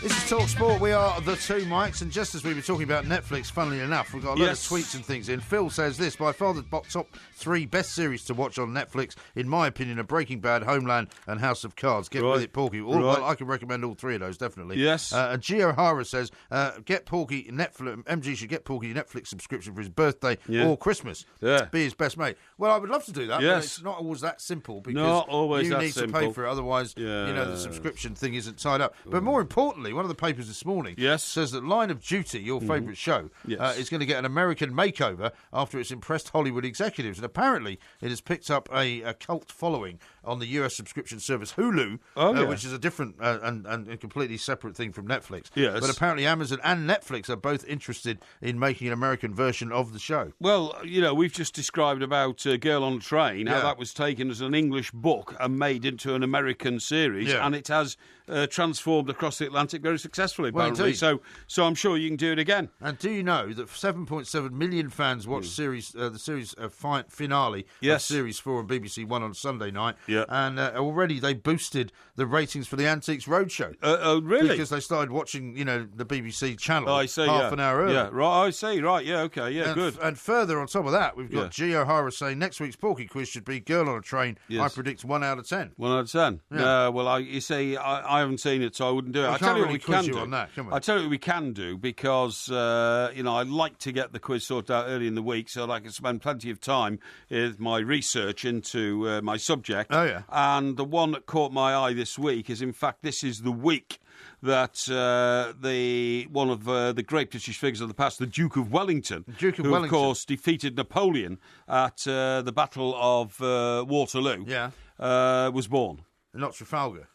Hey? It's not Trafalgar, is it? No, Trafalgar was the sea battle. Yeah. That was Lord Nelson. Yes, okay. Waterloo was the land battle. Okay. So you want to have a quiz on the Duke of Wellington? Yes, definitely. Yeah. Are you sure we haven't done that? No, we've never done it. All right. No, never done it. We've done Horatio Lord Nelson. Yeah, we've done Napoleon, I think, haven't we? We've done Napoleon, Yeah. but we've never done this. Now, let me find out here what this is about. Right. Arthur Wellesley, the Duke of Wellington, and later Tory Prime Minister, was born in 1769 this week, okay? Right. He defeated Napoleon at Waterloo. Wellington boots were named after the footwear he wore into battle. He was born in Dublin, but never thought of himself as Irish. And whenever he was asked about it, he said, just because a man is born in a stable does not make him a horse. I think that was a reference to Jesus Christ. My father used to say that. Did he? Yeah, I didn't realise it was a Wellingtonism. Yeah. Sorry, what did your father used to say? Yeah, just because you're born in a stable doesn't make you a horse. In what context It would was you... the context of me when I used to say to him, hang on, I was born in London. Yes. How am I Scottish? Oh, I see. And he would say, in that context, you're born in a stable doesn't make you a horse. Oh, and he I was see. entirely correct. Oh, right, OK, well, there you go. As we've often discussed. Indeed. Now then, we talked about Pyongyang a bit earlier on, right? We talked about Netflix and all that. Yeah. I read a horrifying account of life inside Pyongyang over the weekend. Did you? And it's... What, you mean this is on top of the accounts of how all the weapons are actually made of wood and they don't fire anything? Yeah, that's right, yeah. But there are 200,000 people locked up in the labour camps, as they call them, re-education camps. Yes. People are worked to death because they get up at 5 in the morning, they got up at 5 in the morning, and they work 16 consecutive hours down a mine. Or what are they mining for, though? I mean, have they even got anything to mine? Yeah, they have. They've got all sorts of things to mine. Yeah. You know, they're still trying to build nuclear weapons and all that kind of stuff, or construction or something like that. Right. But they're worked to death, basically. Yeah.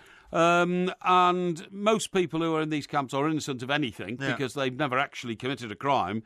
One woman was in the camp because when a party official visited her house, there was dust on a picture of the great leader. Oh, dear. And she was accused of having not shown enough respect to the great leader. Right. Neighbours are encouraged to tell on each other for being... That's the old East German trick, isn't it? Yeah, that's right, for being unpatriotic.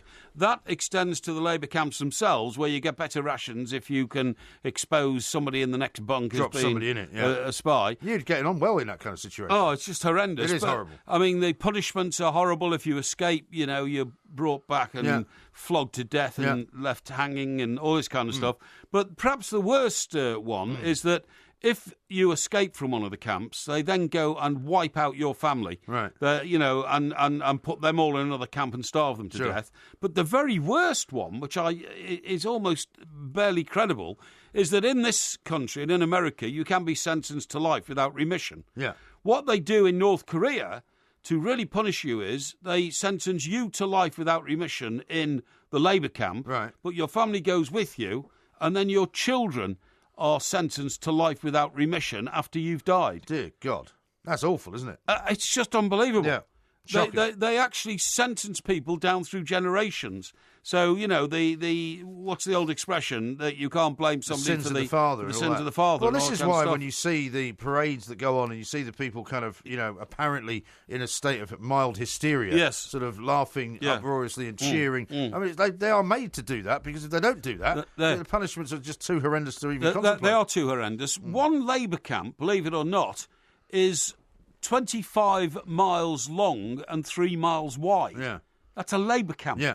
I mean, it's a city. That's a city. That is a city, yeah. And it reminds me of some of the shanty towns we used to see in South Africa during the World Cup. You know, you'd be driving along these roads going down to the Cape or down to the Stellenbosch, something like that, and you would drive for miles and miles and miles just with a shanty town on your right, and it would go perhaps the depth of about half a mile, but it would be about, you'd never go more than 5 or 6 miles. 5 or 6 miles long. Yeah, and about half a mile wide, so that's about 3 square miles. These places are like 75 square miles, and they're full of people who've been convicted of being against the state. And they've got to feed them, presumably. They're just being worked and starved to death. I mean, it's just horrendous. It is horrendous. And funnily enough, tonight, Trump has come out and said that he would be honoured, this is his word, honoured to meet North Korea's Kim Jong-un. And then in second quote is under the right circumstances. Really? If it would be appropriate for me to meet with him, I would be honoured to do it. Really? That's what he's come out with. That's a strange development, isn't it? Well, it is a strange development. The president apparently has refused to rule out a preemptive strike on North Korea. Yeah. But, I mean, some of the stuff that he comes out with is so bizarre Well, I'm talking about Trump here, not Kim Jong-un. Yeah, I agree. I thought you were going to say to me that Donald Trump had announced, the president had said, I would be honoured to depose Kim Jong-un because of the barbaric and cruel regime he runs inside his captive country. But this is why Trump is the way he is, because he's saying most political people would never say they would meet Kim. He says, I'm telling you under the right circumstances, I would meet with him, and there's your breaking news for you. But he says clearly conditions are not there right now. Yes. So he added that to say he's not willing to meet him now. Yeah. But I guess what he's also saying is he's giving the guy an opportunity to kind of walk away from this ridiculous situation. Absolutely. And say, it doesn't have to end in a... conflict. Yeah, conflict, yeah. Here's another quote. People are saying, is he sane? Trump says, I have no idea. Well, I think you can have a pretty good idea. That's right. I don't think he's sane at all. No, I don't think it's running the regime he runs. That's very interesting. Yeah. Have you ever heard of Iggy Pop? Have I ever heard of him? Yeah. I've seen him perform. Have you? Yeah. Was that be with his group, I think of Iggy the and the Stooges? Yeah, I think I saw Iggy and the Stooges. It was at, when I was still at university, funnily enough. He came and played Bath University. Did he? In fact, my mates booked him. Yeah. And it was a tremendous show. Yes. He's the guy that does the insurance advert. That's right. You must have seen him, right? But the reason I mention this, right, is because, again, from one of my journals over the weekend, you've often taken the mickey out of me for some of the positions I take in life, OK? Well, I often highlight what I believe to be some rather bizarre attitudes. OK, well, look at this for Iggy Pop. Iggy Pop was asked, what was the last film you saw? And he said, Only Lovers Left Alive. What's the last TV show you liked? He said something called Monk. What's your best and worst character trait? Oh, I'm fickle. What is the worst thing anyone's ever said to you? He said, somebody told me that I wasn't smart. Which living person do you most despise? Yeah. He says, I don't really despise anybody. And then he's asked, what are you scared of in life? All right. His answer was... Doesn't say poverty, does it? Yes. Yes. That's ridiculous. He said... Well, just because you agree with somebody called Iggy Pop on something does not mean that it's right. No. It means that, I'm thinking rationally because at least one other human being in the world has the same fear as me. Iggy Pop has taken enough amphetamines to kill an elephant in his life, right? Right. This is a guy who's been on speed more often than you've been on Pinot Grigio. Right. The fact that you and he agree on anything, or that he can even make a decision based on anything, is extraordinary. Well, he says here, what are you scared of? What do you fear most in life? He said, poverty, decrepitude, and losing my mind. Decrepitude? Yeah. Is that even a word? Well, it is to him. Yeah. I mean, I think that means falling to pieces. I presume that's why physically. he's doing these horrible adverts, which are really actually destroying his legacy. Because Iggy Pop was meant to be the ultimate punk rocker. He was a punk before anybody knew what punk was. Yeah, he was, He didn't eat for years. Well, he said he had fat periods and thin periods. I've never seen him fat. What would you edit out of your past? He said, I'd take out the years when I got fat. I was up to 150 pounds. Right? He was never fat. Well, that's what he says. I mean, he was rake thin. He says, I did it in 1966. So this guy's quite old, obviously. He I'm is not quite old. Sure how old he is, but he was born in 47. Yeah, there you go. So there you go. 47, there's that number again. That's right. I did it in 66 when I was a professional drummer. It happened again in 1982 and I was touring and my health was disintegrating. Yeah. After the Stooge guitarist Ron Ashton died in 2009, I got upset and I got fat again. I'd also added out my years of poverty and drug abuse. So he's already been in poverty and doesn't like it. Well, I don't blame him. Indeed. I mean, he was a massive abuser of drugs. Yes. I'm sure he would admit that himself. And he was a tremendous performer. Yeah. But it was all very high-energy stuff. It was sort of like the Ramones meets the Sex Pistols. Right. That kind of thing. But right. I'm glad that you found a common thread by which you can hang yourself with him. This is Talk Sport. Lots of very good tweets coming in on the subject of Iggy Pop. Right. How about this one from Mark? He says, never mind lust for life. Mike Parry is more like lust for someone else's wife. What? Well, you know that song, Lust for Life, right? Yes. Well, that sounds like something very similar. Luke Luke says this, Porky and Iggy Pop have other similarities too. Iggy does or did loads of drugs. Porky talks like he's done loads of drugs. Hey, that's a bit harsh, isn't it? And Steve says, if I was MG, I would fear being associated with Porky. Yes. I mean, he could kill you off at any moment. Yeah, I don't think so. Talking about killing you off at any moment, I read our friend Piers Morgan's diary, in his Sunday newspaper column. Yes. Yeah, I haven't read it yet. And he's doing a series at the moment about, I think he's done it before, hasn't he, about women who are wicked, like women criminals in America he's doing and all a new that. series on that, isn't he? Yeah, and... serial killers and all serial that. killers and all that. And he goes into a jail to see a woman who's extremely well spoken and very professional, all that.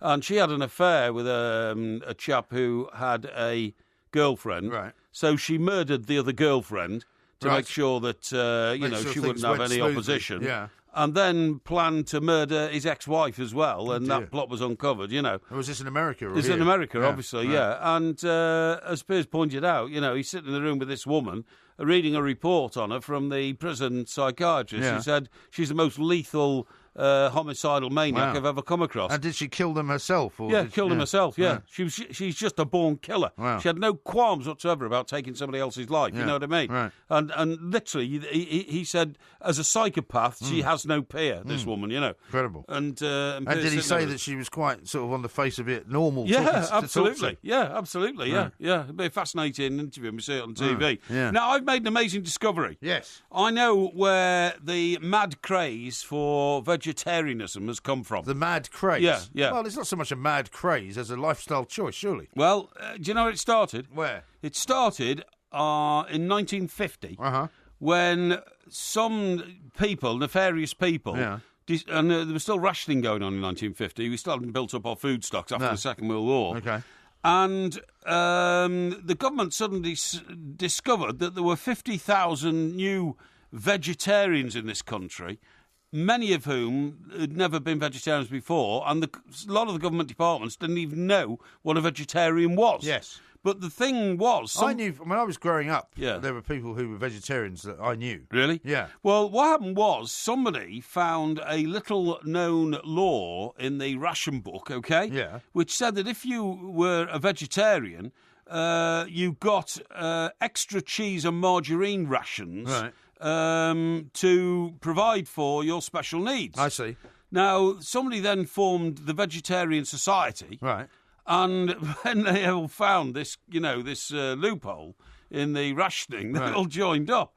A ministry official said there is nothing to prevent any member of a large family turning vegetarian. Right. By doing so, they will automatically qualify for 10 ounces of extra cheese and the same amount of extra margarine. And this was while you had a ration book. This is while you had a ration book. But this is why people became vegetarians, not because they were vegetarians, because they were filling in their ration book. Right. But the problem is, when the Vegetarian Society started, people got into it and then stopped eating meat. Yes. Because they thought, excuse me, they wouldn't get their extra margarine if they did. Right. And that apparently is the birth of vegetarianism in this country. Well, I mean, it goes back only to 1950. Well, that may and well it was be. for commercial purposes. But would you not also say that during the, I suppose, the explosion of discovery of different cultures, for example, in the 60s, when people started going to India and started discovering Hinduism and started discovering, Buddhists and all that kind of thing, that they might have then thought, well, actually, there's some people here who don't eat meat and who live a reasonably interesting life. Because the first time I sort of came across... what's Hinduism got to do with vegetarians? Well, if you go if you go to different cultures and you find that people don't eat meat, if you go to India, for example... Well, hang on, I didn't know that Hindus didn't eat meat. Well, I don't know that Hindus don't eat cattle, do they? They don't eat cows. Because it's a sacred thing. Yeah. A sacred cow. Yeah, but they eat sheep, don't they? Well, they might not. They may eat sheep. Yeah. My point is they're not vegetarians then. So I don't know why you're using them as an example. Well, I'm using. That's a rather silly example. Well, isn't I'm not necessarily using Hindus as an example. I'm using Indians as an example. You go to India and you find that there are an awful lot of people who are completely and utterly vegetarian. No, you don't. Yeah, you do. No, there's not. They eat curries all the time in India. Yeah, but curries are vegetable curries. Well, yeah, but you're telling me that there is not a part of India where they don't eat meat? No, it's Rogan Josh, isn't it? The old lamb curry. Well, this is what I'm trying to educate you about, right? You go to India, it is not like going to an Indian restaurant down the high street. Yeah. Okay? Yeah. In different parts of the country, they eat different things. For example, in the north of the country, up near Kashmir, they tend to eat things which don't have much sauce. Well, no. They tend to eat bread, they tend to eat kebabs, that kind of thing. Right? And they eat a lot of goats as well. And they eat goats as well. Because Kashmir goats, Kashmir hair comes off a goat. Yes. So they have goat curries. They have goat curries, yes, that's true.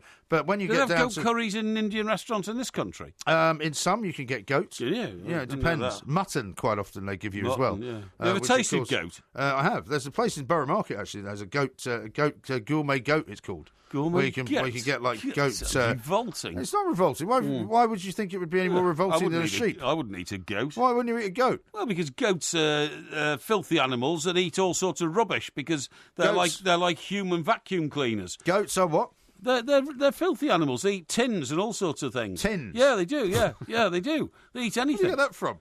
I know these things. You know these things? Yeah, well, I grew up as a child. I've just been told, by the way, there's 360 million vegetarians in India. Oh, all right, well, there you go. Well, Hindus are vegetarians. Are they? Okay? What, completely? Yes, indeed, completely. So they don't eat goats, And then? you can get... I thought you said they did. No, we were talking about Buddhists a minute ago. They're not the same thing. Buddhists? No, Buddhists and Hindus are not the same thing. Oh, I know that, yeah. But as long as you've got that sorted out. So are Buddhist vegetarians as well? Well, some Buddhists are, yes. Ah. Hindus are definitely vegetarians, right? And okay. if you go to certain parts of India, Gujarat, for example, is a state in India where all they do is eat vegetables, and you will not be able to get a Rogan Josh if you go there. Okay. Or a lamb madras, okay? Or a goat curry. So you're telling me if I was an innocent an innocent tourist, Well, you could be a victim. No, suddenly went to this part of India where... What's a Gujarat? Yeah, that's right. Yeah. Booked into a top 5-star hotel like I normally would. Yeah. And then went down to the restaurant and said, "Okay, pal, give me a chicken curry or something." You know what I mean? Yeah. And they'd say, "No, sir, we only serve vegetarian food." I haven't been to Gujarat, so I can't tell you the answer to that. I thought you just told me that was. I thought you just said that. Well, I'm telling you that I know people... 250 million vegetarians there. I know that there are people in India who are vegetarians, right? But Gujarat as a state, generally speaking... I know people in Italy who are vegetarians. Do you? Who do you know? You don't know anyone in Italy. Well, no. Absolute cobblers. No, what I'm saying is... You don't know anyone in Italy, apart from the Carabinieri in Sardinia, who arrested you for trying to chat up a woman. Every country has got its vegetarians. There's no doubt, but I mean, you can't label a whole country as it's a vegetarian country. Hindus are vegetarians. You don't get that. Well, you just you didn't know that until you just corrected yourself. No, I did. Because you said some Hindus were vegetarians a few few minutes ago. No, I was talking about Buddhists. Why can you not get the two together? You didn't distinguish between the two. Yes, I did. Anyway, the point is that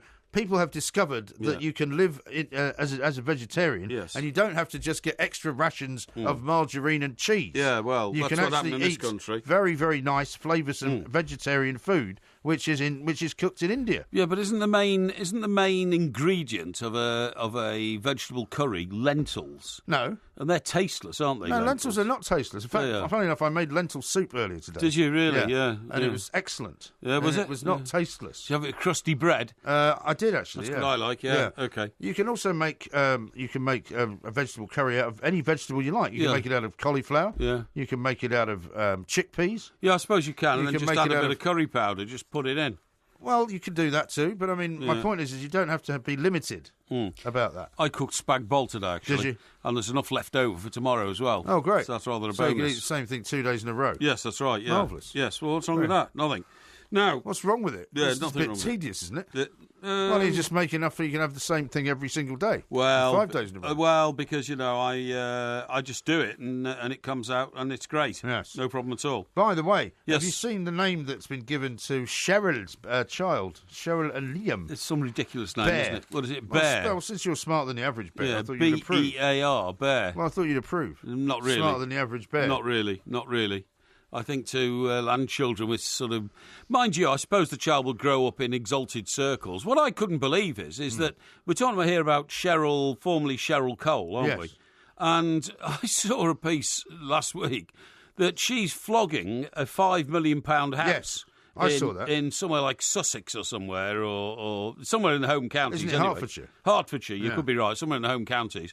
To go and live with her boyfriend, now the father of her child, obviously, in his £5 million house. Right. And I thought, but you were just a member of a very average group who sang a few songs, and you've got £5 million houses all over the place, you know. Well, you're very keen on Posh Spice, though, who did more or less the same thing. Yeah, but Posh Spice was a member of the Spice Girls. They were very successful and sold, hundreds of millions of records, literally. But wasn't she in Girls Aloud, Cheryl Cole? She was, but she became a judge on the X Factor and all that. Yeah, but, from very, very humble beginnings, hello, right, pet, how are you? But why shouldn't a Geordie get money? Well, Geordie should get money, but what I'm saying is, Cheryl Cole... She sounds like Vera. She shouldn't be rich. No, I'd never say that at all. From time, I just don't think that she... Perhaps doing a bit unkind here, because obviously she's been very successful, but I don't think she's necessarily made me admire her for her talent. Yeah, but I don't understand what's different between her and Posh Spice. We can develop this, I'm sure, later on. You seem to love Posh Spice and hate Cheryl Cole. No, I don't hate Cheryl Cole. Something to do with her being a northerner. No. This is Talk Sport. The Two Mics, simulcast across the UK on Talk Sport and Talk Radio. It's a wonderful night. You gotta take it from me. It's a wonderful night. Come on and break it on down. It's a wonderful night. You gotta shake it for me. It's a wonderful night. Come on and break it on down. It's a wonderful night.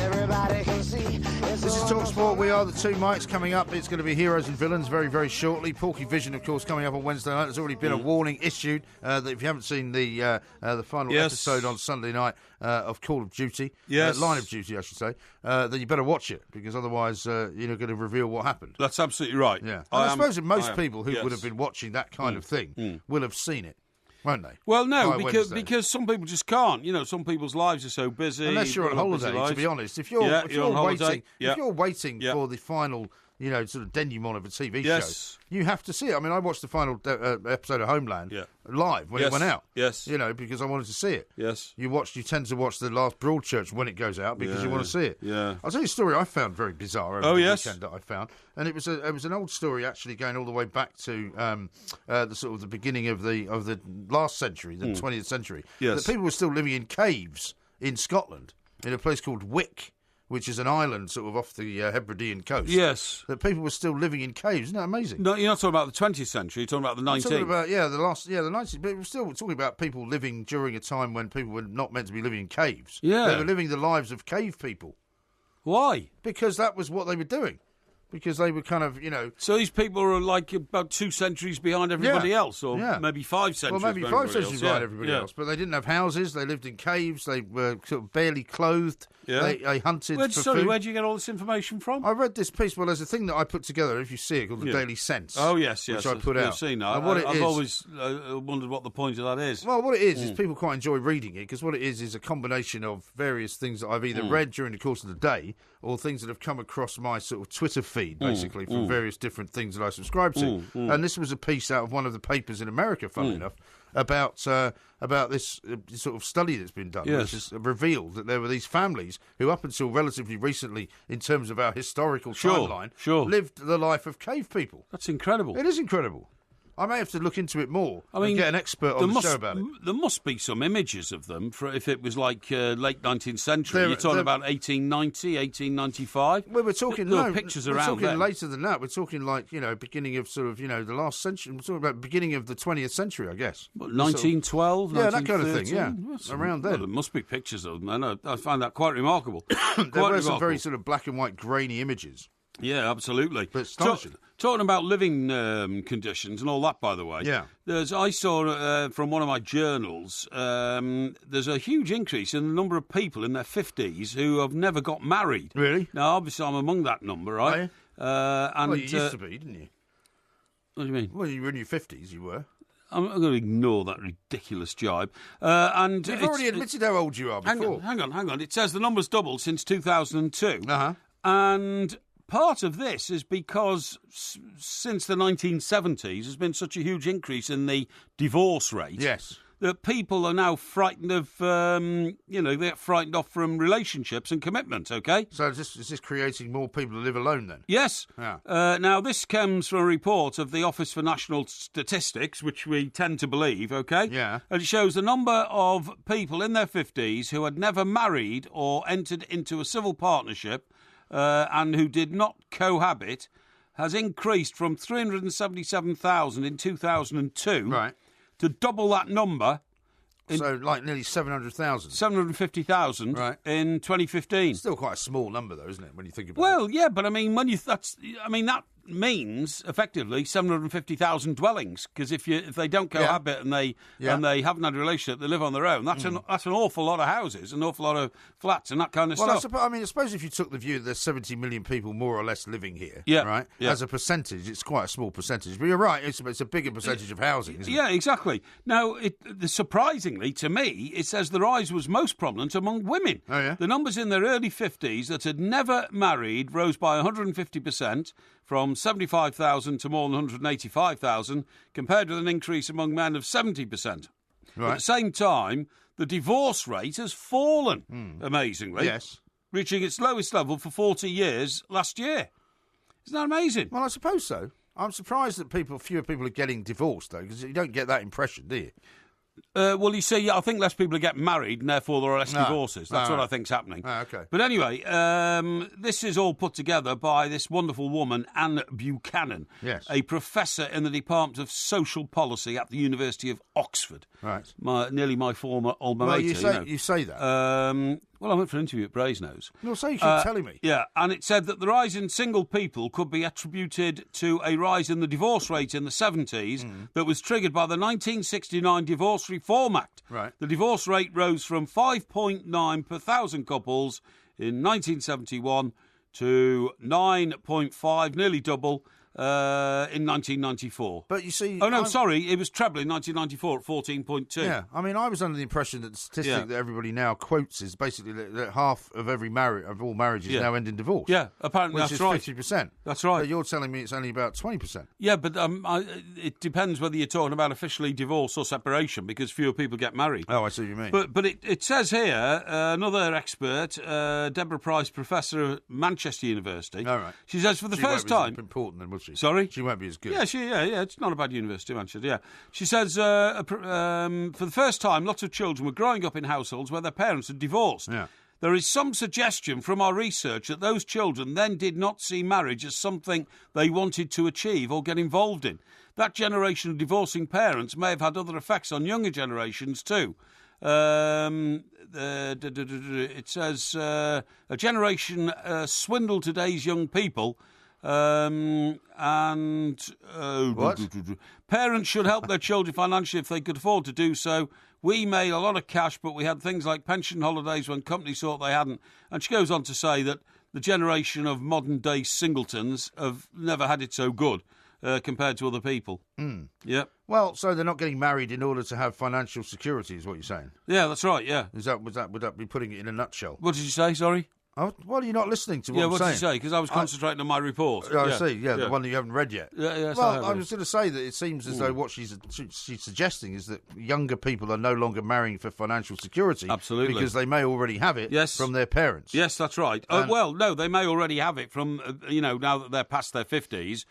But but I'm talking about when they were younger. Yeah, when they were younger, yes, that may be the case, indeed. I mean, nobody really knows the real reason. But I do find that interesting because, particularly for a woman, I think it's a very bold decision to say, no, I'm going to do it myself throughout life. I don't want a partner. Yes. Now, I'm not being sexist when I say that, but traditionally, we've had a society we've grown up in which the man has been the breadwinner and the woman has been the homemaker. Yeah. And it's only in recent decades that equation has started to move around. Well, it's been moving around for quite a long time. Yeah, I think it has, but it's still a brave woman who says, no, I'm going to go through life on my own. Because Why do you think people look upon a woman who's not married as a bit odd?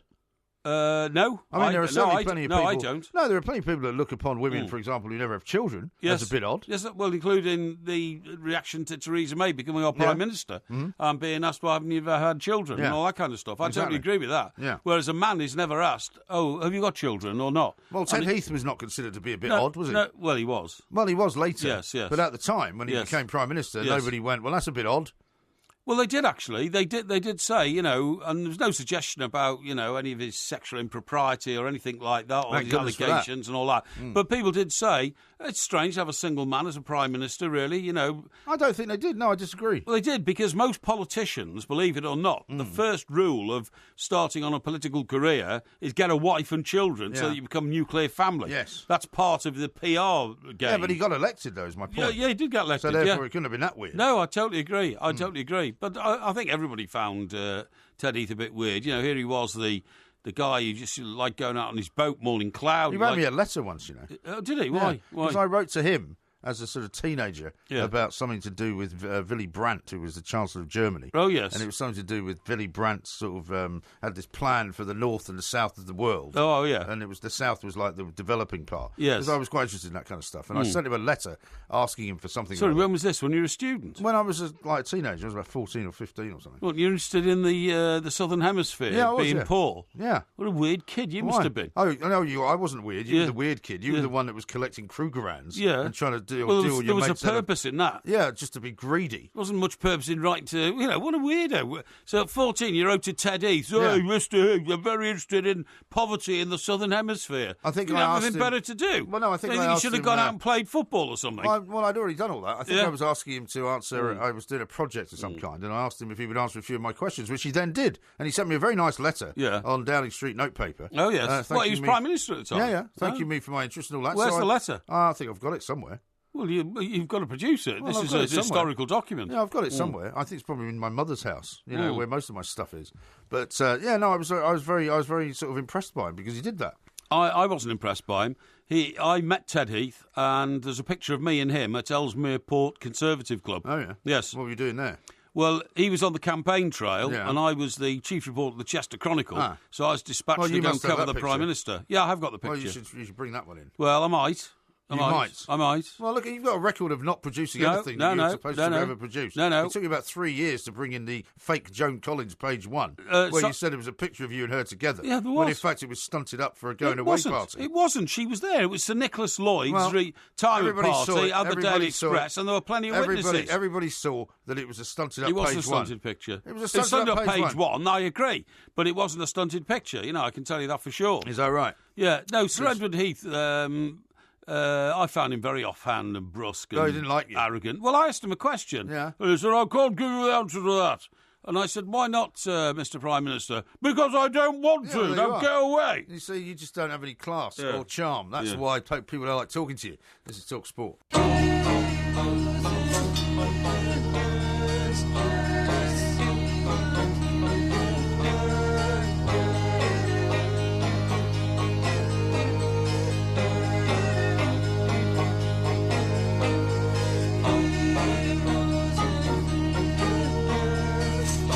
That music can only mean one thing. It is, of course, time for heroes and villains, and the score is way out of reach, I think, for you. I think it's something like 12-8 or something like that. It's something, I can't remember exactly what the score is. Yes. But anyway, there's obviously some very obvious heroes and some very obvious villains. Yes. Hopefully, you won't go for the obvious ones, and maybe, hopefully, I won't either. Right. But would you like to go first in any way, shape, or form? Yes, I will go first. Yeah, I know what you're going to do now. What? Well, you're going to go with your first hero, aren't you? Well, my first hero, Yeah, here we go. and I think I deserve to take this one Yeah. because I stayed up late to watch the fight itself. Oh, what, you mean unlike everybody else? Yes, will have to be Anthony Joshua. It's got to be because it's a very obvious one. Outstanding boy, an outstanding man, outstanding personality, an outstanding athlete and boxer, an outstanding Briton.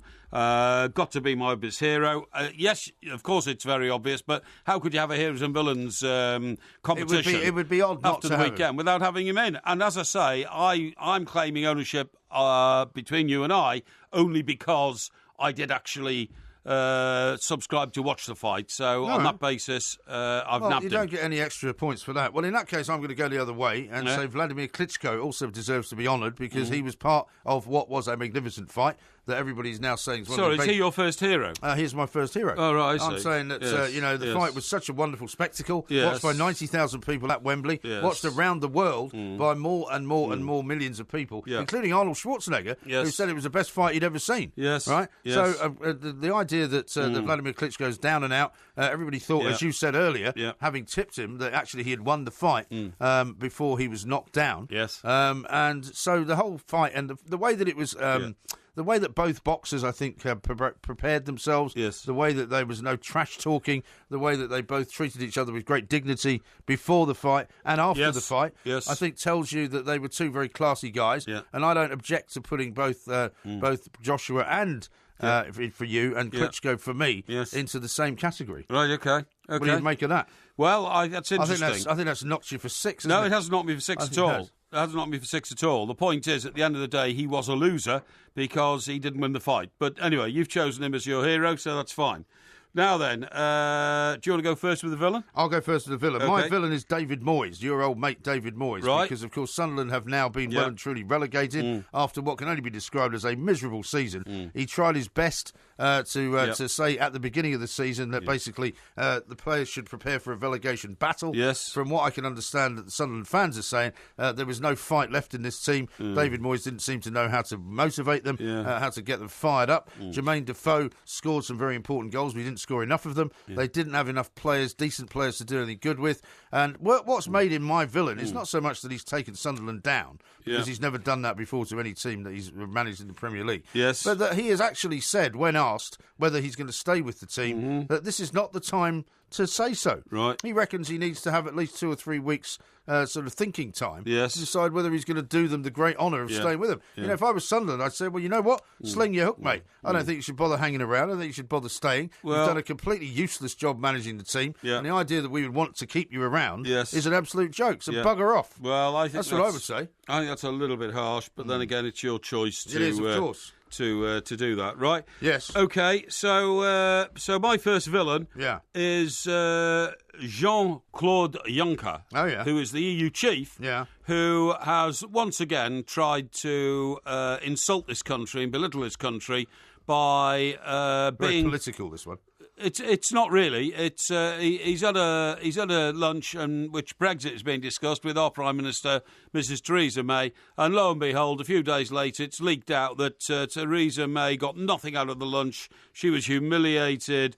They didn't give way in any form at all. She left with her tail between her legs, none of which is corroborated. Nobody there officially has gone on the record and released any notes of the meeting or any minutes of the meeting. I mean, it's a German newspaper that's published this, right? Exactly, it's a German newspaper. Lots of things get leaked out. What the Germans are saying, and what Juncker has said, is that the coverage in this country is by and large more from the Brexit point of view than it is from any other. Yeah, but he was the source. He had to be, because he's the most senior man in the room. You don't know that? He was the most senior man in the room. I know that. Well, he's the most senior man in the European Union. Yeah, and he's the most senior man in the room. So I know that. So you don't say. So why did you say you don't know that? Because you don't. There are many aides. There are many people that could have leaked it. Not necessarily. No. I said he was the most senior man in the room. Therefore, he has to take responsibility for those details being leaked out. Oh, I don't know about that. Yeah. Well, it's absolutely the case. And the actual issue of what it was all about is irrelevant. It's about trust and confidence and respect for your fellow man and your fellow politician. He, to me, is a pimple. He to me is a pimple on the rump of Europe. And what do you think you are to him? I don't wish to be compared to him in any way or form. Thank you. Okay, all right. So he's your first villain. So my second hero is Mauricio Pochettino, who is, of course, the manager of Tottenham Hotspur. Yes. I have to say that he has done a wonderful thing, not just by keeping the race going right up to the sort of final wire. People are saying, oh, well, Chelsea are fine now. They've got past Everton, and the rest of the games that they've got left are actually quite easy. I don't think easy is the word that you would use in any way, shape or form. And Tottenham have said that they're going to fight all the way. But more importantly for Tottenham fans is that they've done the Totteringham Day has been cancelled for the first time in many years. It's when Arsenal. Basically, when Tottenham gets to the point where they finish higher in the league than Arsenal, which they thought they were going to do last year, but they didn't in the end. And what they haven't done for many years, he has now managed to bring for them. Because Arsenal cannot finish above Tottenham. Right. And so there's a great deal of revelling and celebrating being done by Spurs fans who have had to accept for many years that Arsenal were a better team than them. So this is now the tide turning. Even if they don't win the league, there's a pretty good chance they're going to come second. Right. And I think he has been a hero to all Tottenham fans. Okay, so once again, you're picking as your second hero a man who's not a winner. Because he's not going to win the Premier League, is he? It's not called winners and losers. No, but it's called heroes and villains. Yeah, but he'd be a hero if we won the Premier League for Spurs, but he hasn't won the Premier League Trust for Spurs. me, he is a hero for Spurs fans because Totteringham Day is no longer going to be the case this year. And old Vladimir didn't win the heavyweight title. Like I said, if you were any good at this game, you'd be winning it, but you're not. I mean, in many ways, I could call you a hero for not winning as well, if you like. Not at all. Yeah. Now then, my second hero, right, and I'm going to be self-deprecating about this. Are you? It's got to be the Chelsea player, Pedro. Because the situation is that Everton had an outstanding home record. We'd won the last 8. So Chelsea come along. It was a very, very formidable fence for them to get over. Yeah. And Everton held their own against them. In fact, they very nearly scored in the first 30 seconds, hit the post. And then Pedro with a stroke of utter genius, in my view. He looked up, he saw what he thought was an opportunity. Yeah. Nobody else saw it, and he hit it with his left foot so well and put it in exactly the right place that brought down the Everton dam. The dam crumbled after that, and the floodgates opened. Steve Nicol did say they'd lay down for them, didn't he? Well, the floodgates opened, and Chelsea went on to win 3-0. So the result of that is, in my view, at that moment when Pedro struck that ball, he actually sealed Chelsea's Premier League title. Yeah. Sadly, it was against my own team, Everton, but we have ambitions to be as good as Chelsea within a couple of years. So I just have to take my hat off and say to Pedro, I think he's brought them the Premier League title. OK, well, we shall see about that. Yep. My second villain is the Football League, right? Yeah. Because many, many Leyton Orient fans have been very upset on Twitter over the past few hours. Yes. Because they've been blocked from buying any tickets for the final game of the League Two season that they've got against Blackpool on Saturday, right? Yes. Apparently, Blackpool made a request to suspend ticket sales to Orient fans because of a review that's going to be taking place on Tuesday. Yeah. Orient's final home game of the season last weekend to Colchester, right, had to be halted 6 minutes from time following a pitch invasion by unhappy supporters. Yes. Problem is, right, the reason that the Leyton Orient fans are so unhappy is because their club has been brought into rack and ruin by the owners who were allowed to buy the club, despite due diligence and all the rest of it, the Football League. So Blackpool are in a similar situation. There's a massive demonstration going on against Blackpool, I think, coming up this weekend. Right. Because the fans are so fed up with the way the club's being run. So the Football League wants to take it out on the supporters, despite the fact that they don't care that both of these clubs, once very famous, once very well-known clubs, are being run into the ground by two sets of owners who don't seem to care a fig about the supporters or indeed the club that they are running. So I'm saying it's the Football League's fault. Well, that seems very long and drawn out, that Not really. one. I mean, identifying a villain, it seemed very difficult. My villain is quite clear. Oh, yeah? And it is, in fact, Marcus Rashford. Rashford? Yeah, because he's What, for getting a point for Manchester United? Well, it was simulation. It was a simulation, his attempt at simulation, the executing of simulation is going to ruin and destroy football. And that's a bit for late. once... The horse is bolted from that particular stage. Well, for once, I agree with Clemens, the old Swansea manager, afterwards. He said what I've been saying for years. Yeah. The only person in that stadium who didn't have access to a review of the incident to see that it was simulation was the referee. Yeah. Everybody else did. Everybody else was pulling it back up on their phone and seeing what it was there for. So I'm sorry, but it was a dreadful, cynical act. It shouldn't have been backed by his manager Jose Mourinho, but he is the villain of the week for that because he's corrupted a football match.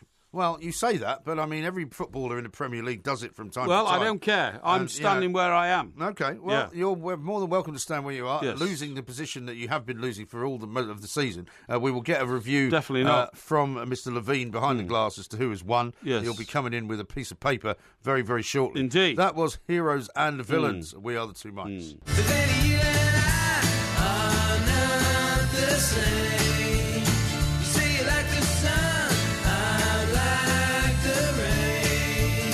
But still before we go do it all again, you better catch your own train. Apparently this competition's a bit closer than I thought. It's actually 9-5. Yes, thank you. Yeah, it's the other one that's a 1 minute moan that's about 12-3. Thrown in all these ridiculous wild statistics without checking the facts. By the way, how about this from Dickie? He says, I've spent 5 winters travelling around India. MG is right. A huge portion of the country is vegetarian. So why did the sort of meat curry become so popular in this country? Because of the Raj. Because of the Raj. Raj. Well, also, the thing about Indian restaurants in this country is that they're mostly run by Bangladeshis. Right. Right? Okay. And they are mostly a mixture of cultures. Bangladesh. You know, if you go to India, you will never find, the sort of the Taj Mahal restaurant that serves up... why are you singing that? It was a George Harrison hit. Yeah, well, he did the concert for Bangladesh. He did, didn't he? I've got Jason here as well, who says, just making veggie curry with cauliflower and zucchini.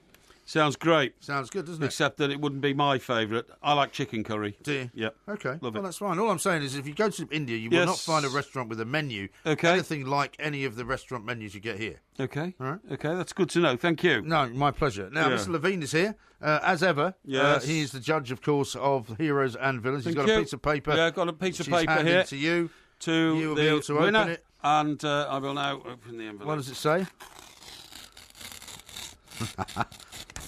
I'm doing this slowly. I can see that. Dramatic effect. I've seen the time, by Right, the way. I open it up, 3:47. and I bet it'll say Mike, right, Yeah, because that's Mr. Levine's in-joke. It's a little wheeze. And then it says something else. It usually says Graham after that, doesn't it? Yeah, you see, this is rubbish, this. Why? Do you know why? Why? It says old loaf face, right? An old loaf face? Yeah, that's you. An outstandingly horrible I thing can't to say. understand that. Please explain this. I had Anthony Joshua and Pedro as the heroes of the week. How can you better them? Well, actually, because I think that Pedro's goal wasn't the best of the weekend, and I don't think. But it was most significant because it's given Chelsea the Premier League title. They've just maintained. Hold on, they've just maintained their league. They've been excellent all season. Yeah, at Goodison, where everybody else has been beaten in the last 8 games. No, I liked David Moyes. I like the Football League. I think the way they've treated rubbish. Leighton That was a Orient convoluted and long-winded and meaningless.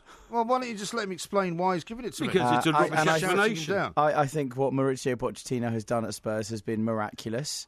They've got the most. That's it, of course. Yeah, Spurs fan. I see. Most points out of any team. Was there a conspiracy in this before the competition? No. And I think for you to impugn that just because Dave Levine happens to support Spurs, that he would automatically make me the winner for putting Pochettino down, for getting St Totteringham's Day completely abandoned. I mean, when was the last time that happened? 21 years ago. 21 years ago.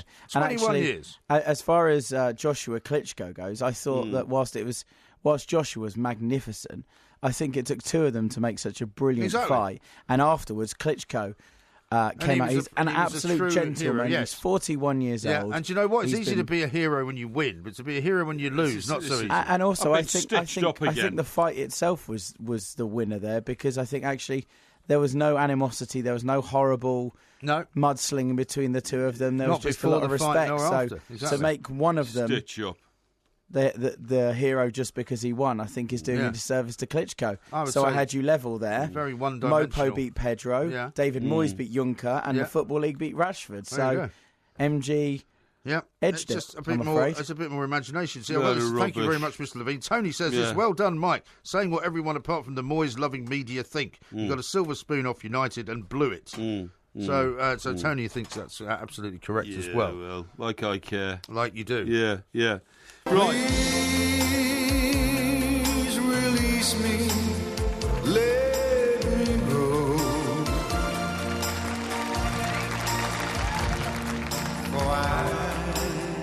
Don't tell me this is Engelbert Humperdinck. Yes. We've had this guy on every week. I know we have, but it's his birthday. Now? It's his birthday.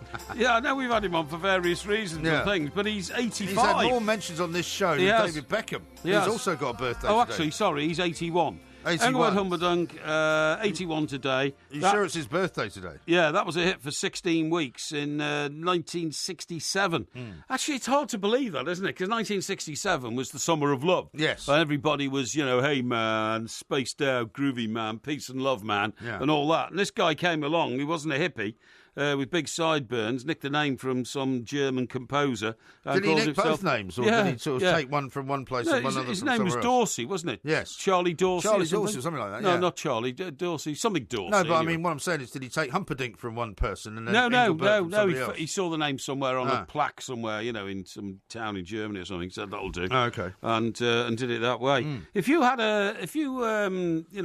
suppose we become as big in showbiz as we possibly are going to be. What will your new stage name be? What would you? Well, I wouldn't change my name. Well, why are you saying? Why would I change my name from Mike Graham? I like Mike Graham. Well, everybody also we are the 2 Mikes. It'd be a bit stupid to change the name. Everybody who got to big changed their name. Not true. Eric Morecambe was not called Morecambe. Yeah, but he started off as Eric Morecambe, didn't he? No, he didn't actually. Well, when did he change it to Eric Morecambe? Bartholomew was his original name. I don't mean that wasn't his original name, but I mean when he started out in showbiz, he changed it. No, for a while they were Bartholomew and Wise. Really? And then somebody said that doesn't work. That wasn't very good. No. And I could have told him that. Zimmerman. Bob Dylan, obviously. Dylan, old Elton but John. Paul McCartney didn't change his name, did he? No, he didn't. No. John Lennon? No, they didn't. No, but they didn't need to because Ringo Starr was the only one that did, wasn't he? Well, he didn't really. He was known as Ringo because the amount of rings he wore on his fingers when he was a teenager. Yeah, but what was his real name to begin with? Starkey. Yeah, so he just shortened it, really. Well, yeah, but I mean, the point is, Ringo. Ringo wasn't the name he was given at birth, surely. Well, but that was just a nickname. I mean, but what I'm saying is, but he's the only one of the Beatles that changed it. Not really. Richard Starkey to Ringo Starr. Yeah, it's a changed name. Kind of similar. Well, are you saying you would change your name? Well, I might do, yeah, I might. Well, you can't change it with the two mics. Yeah, but I might go off on a solo career. Like Sting is in Police, but he had a solo career, and Mick Jagger tried to leap out of the Stones as a single career. So you would change your name to have a solo career aside from the one that you've got with me? Maybe. Well, what would you change your name to? El Plenco. You could be a Spanish nightclub artist. No. I would call myself Nathanial Rashley. What? Nathanial Rashley. Why? Because that was the name of a former headmaster of the King's School, Chester. Nathanial Rashley. Yeah, that I saw. It's not much of a sort of a name that trips off the tongue, is it? I saw on the plaque when I made my last visit there to see my picture in the Hall of Fame. Well, again, you say that, but I've no evidence to see the pictures there. So that shortens to Nat Rashley. Nat Rashley, probably. Which sounds more like a sort of a guy that works for Rent-A-Kill. No, what do you do? What do you do? I kill rats. No. Nat Rashley. No, Nat Rashley sounds like a guy from Miami Vice, actually, doesn't it? It's quite... you think it sounds like Miami Vice? Yeah, I think it's quite a quite a popular name. Anyway. Well, I would, being perfectly happy with my name and being perfectly happy with my scenario, I would not change my name. No, okay. Well, under no circumstances. Yeah. Well, okay. Mike Graham's a great name. You think so? I mean, I can understand you wanting to change yours, as Parry's a bit of a weak, sort of Welsh-sounding name. No, whereas Mike Graham's got, we've got our own clan, we've got our own tartan. There's nothing. We're coming at you from all angles. Not at all. Listen, good news about that airport, mate. What airport? The airport in the South Atlantic, which we, as the taxpayers, paid £300 million for. This is the place you said they couldn't land these planes. St Helena. They've actually landed a plane there. Yeah. So what they did is, just to recap, they built this airport for £300 million. That was the Overseas Development Office, and then nobody had done enough research to find out that you can't actually land planes there because of the wind shear factor, which we've talked about before. That, as you pointed out, is a wind that blows downwards from the top after it very dangerous. leaks over the mountains. Yes, that's right. Yeah. So they've managed to fix that problem, presumably. Well, they've got an even more massive problem. The St Helena, which of course is famous for being the island where Napoleon was marooned to, wasn't it? That's right. Yeah, he sort of he spent his days in exile. He did. Yeah, that's where he got. That's where he was killed by his wallpaper. By his wallpaper, yeah. Gave him wallpaper made of lead, and the lead fumes killed him. But anyway, the point is that they built the airport to try and make St Helena become in touch with the rest of the world. Yeah. And all sorts of people went there and started businesses on the belief that there were going to be a flight a day into St Helena. Right. That can't happen because of the wind shear effect of the airport.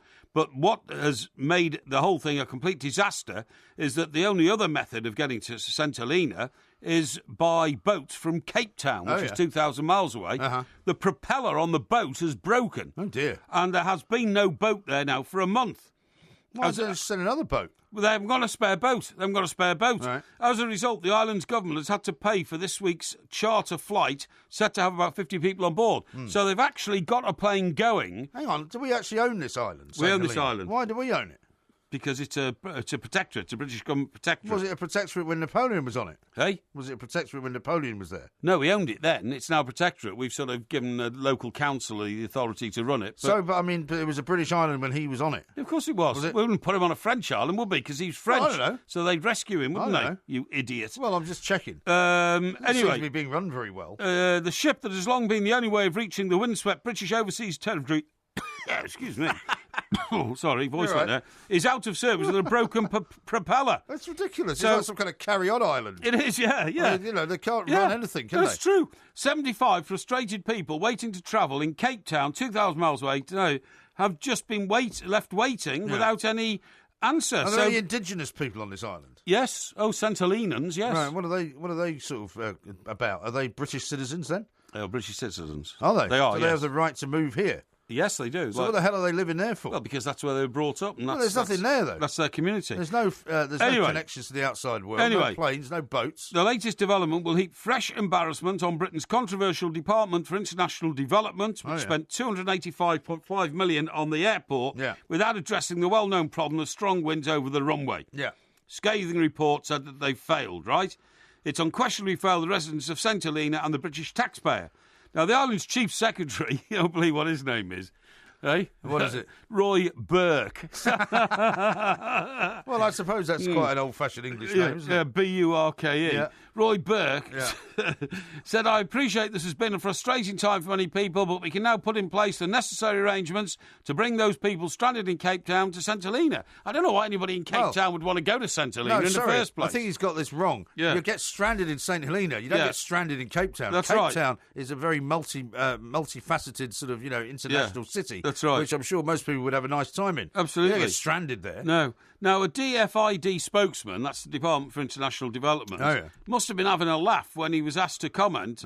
He said, remember, we're talking about... Is his name Mr. Hare? No, but we're talking here about a broken airport, right? And his statement says, concrete actions have been taken to get the airport up and running. Unbelievable. Is he having a laugh there, mentioning concrete? More and more, the more I hear about this story, the worse it gets. It's ridiculous. I don't know who's running the place. I don't care. Yeah. I think we should just give the place away, shouldn't we? He says... What's the point of the place? I've no idea. We will identify failures to ensure they are held to account, redressed and not repaired. Nevertheless, the plan is to land a plane on St Helena any day now. Well, I hope it's worth it. Yeah. I'd like to see some pictures of the place. I'd like to see what goes on there. I'd like to see what it is that we're paying for. This is Talk Sport. Look at the light! Don't forget to come back tomorrow for another sparkling, as fizzy as a bottle of champagne podcast from the two mics. I took my place in the singles bar. And you can imagine walking in there in a tuxedo, and being very cool like Brian Ferry. And just have all these chicks admiring you all night, what I mean? Well, I guess now we know who the target audience was, Tim. Yeah. I didn't really see Mike Parry as a kind of love is the drug type man. No. Oh, really? Yeah, you'd be surprised, mate. You'd be very surprised. Well, we'd all be very surprised.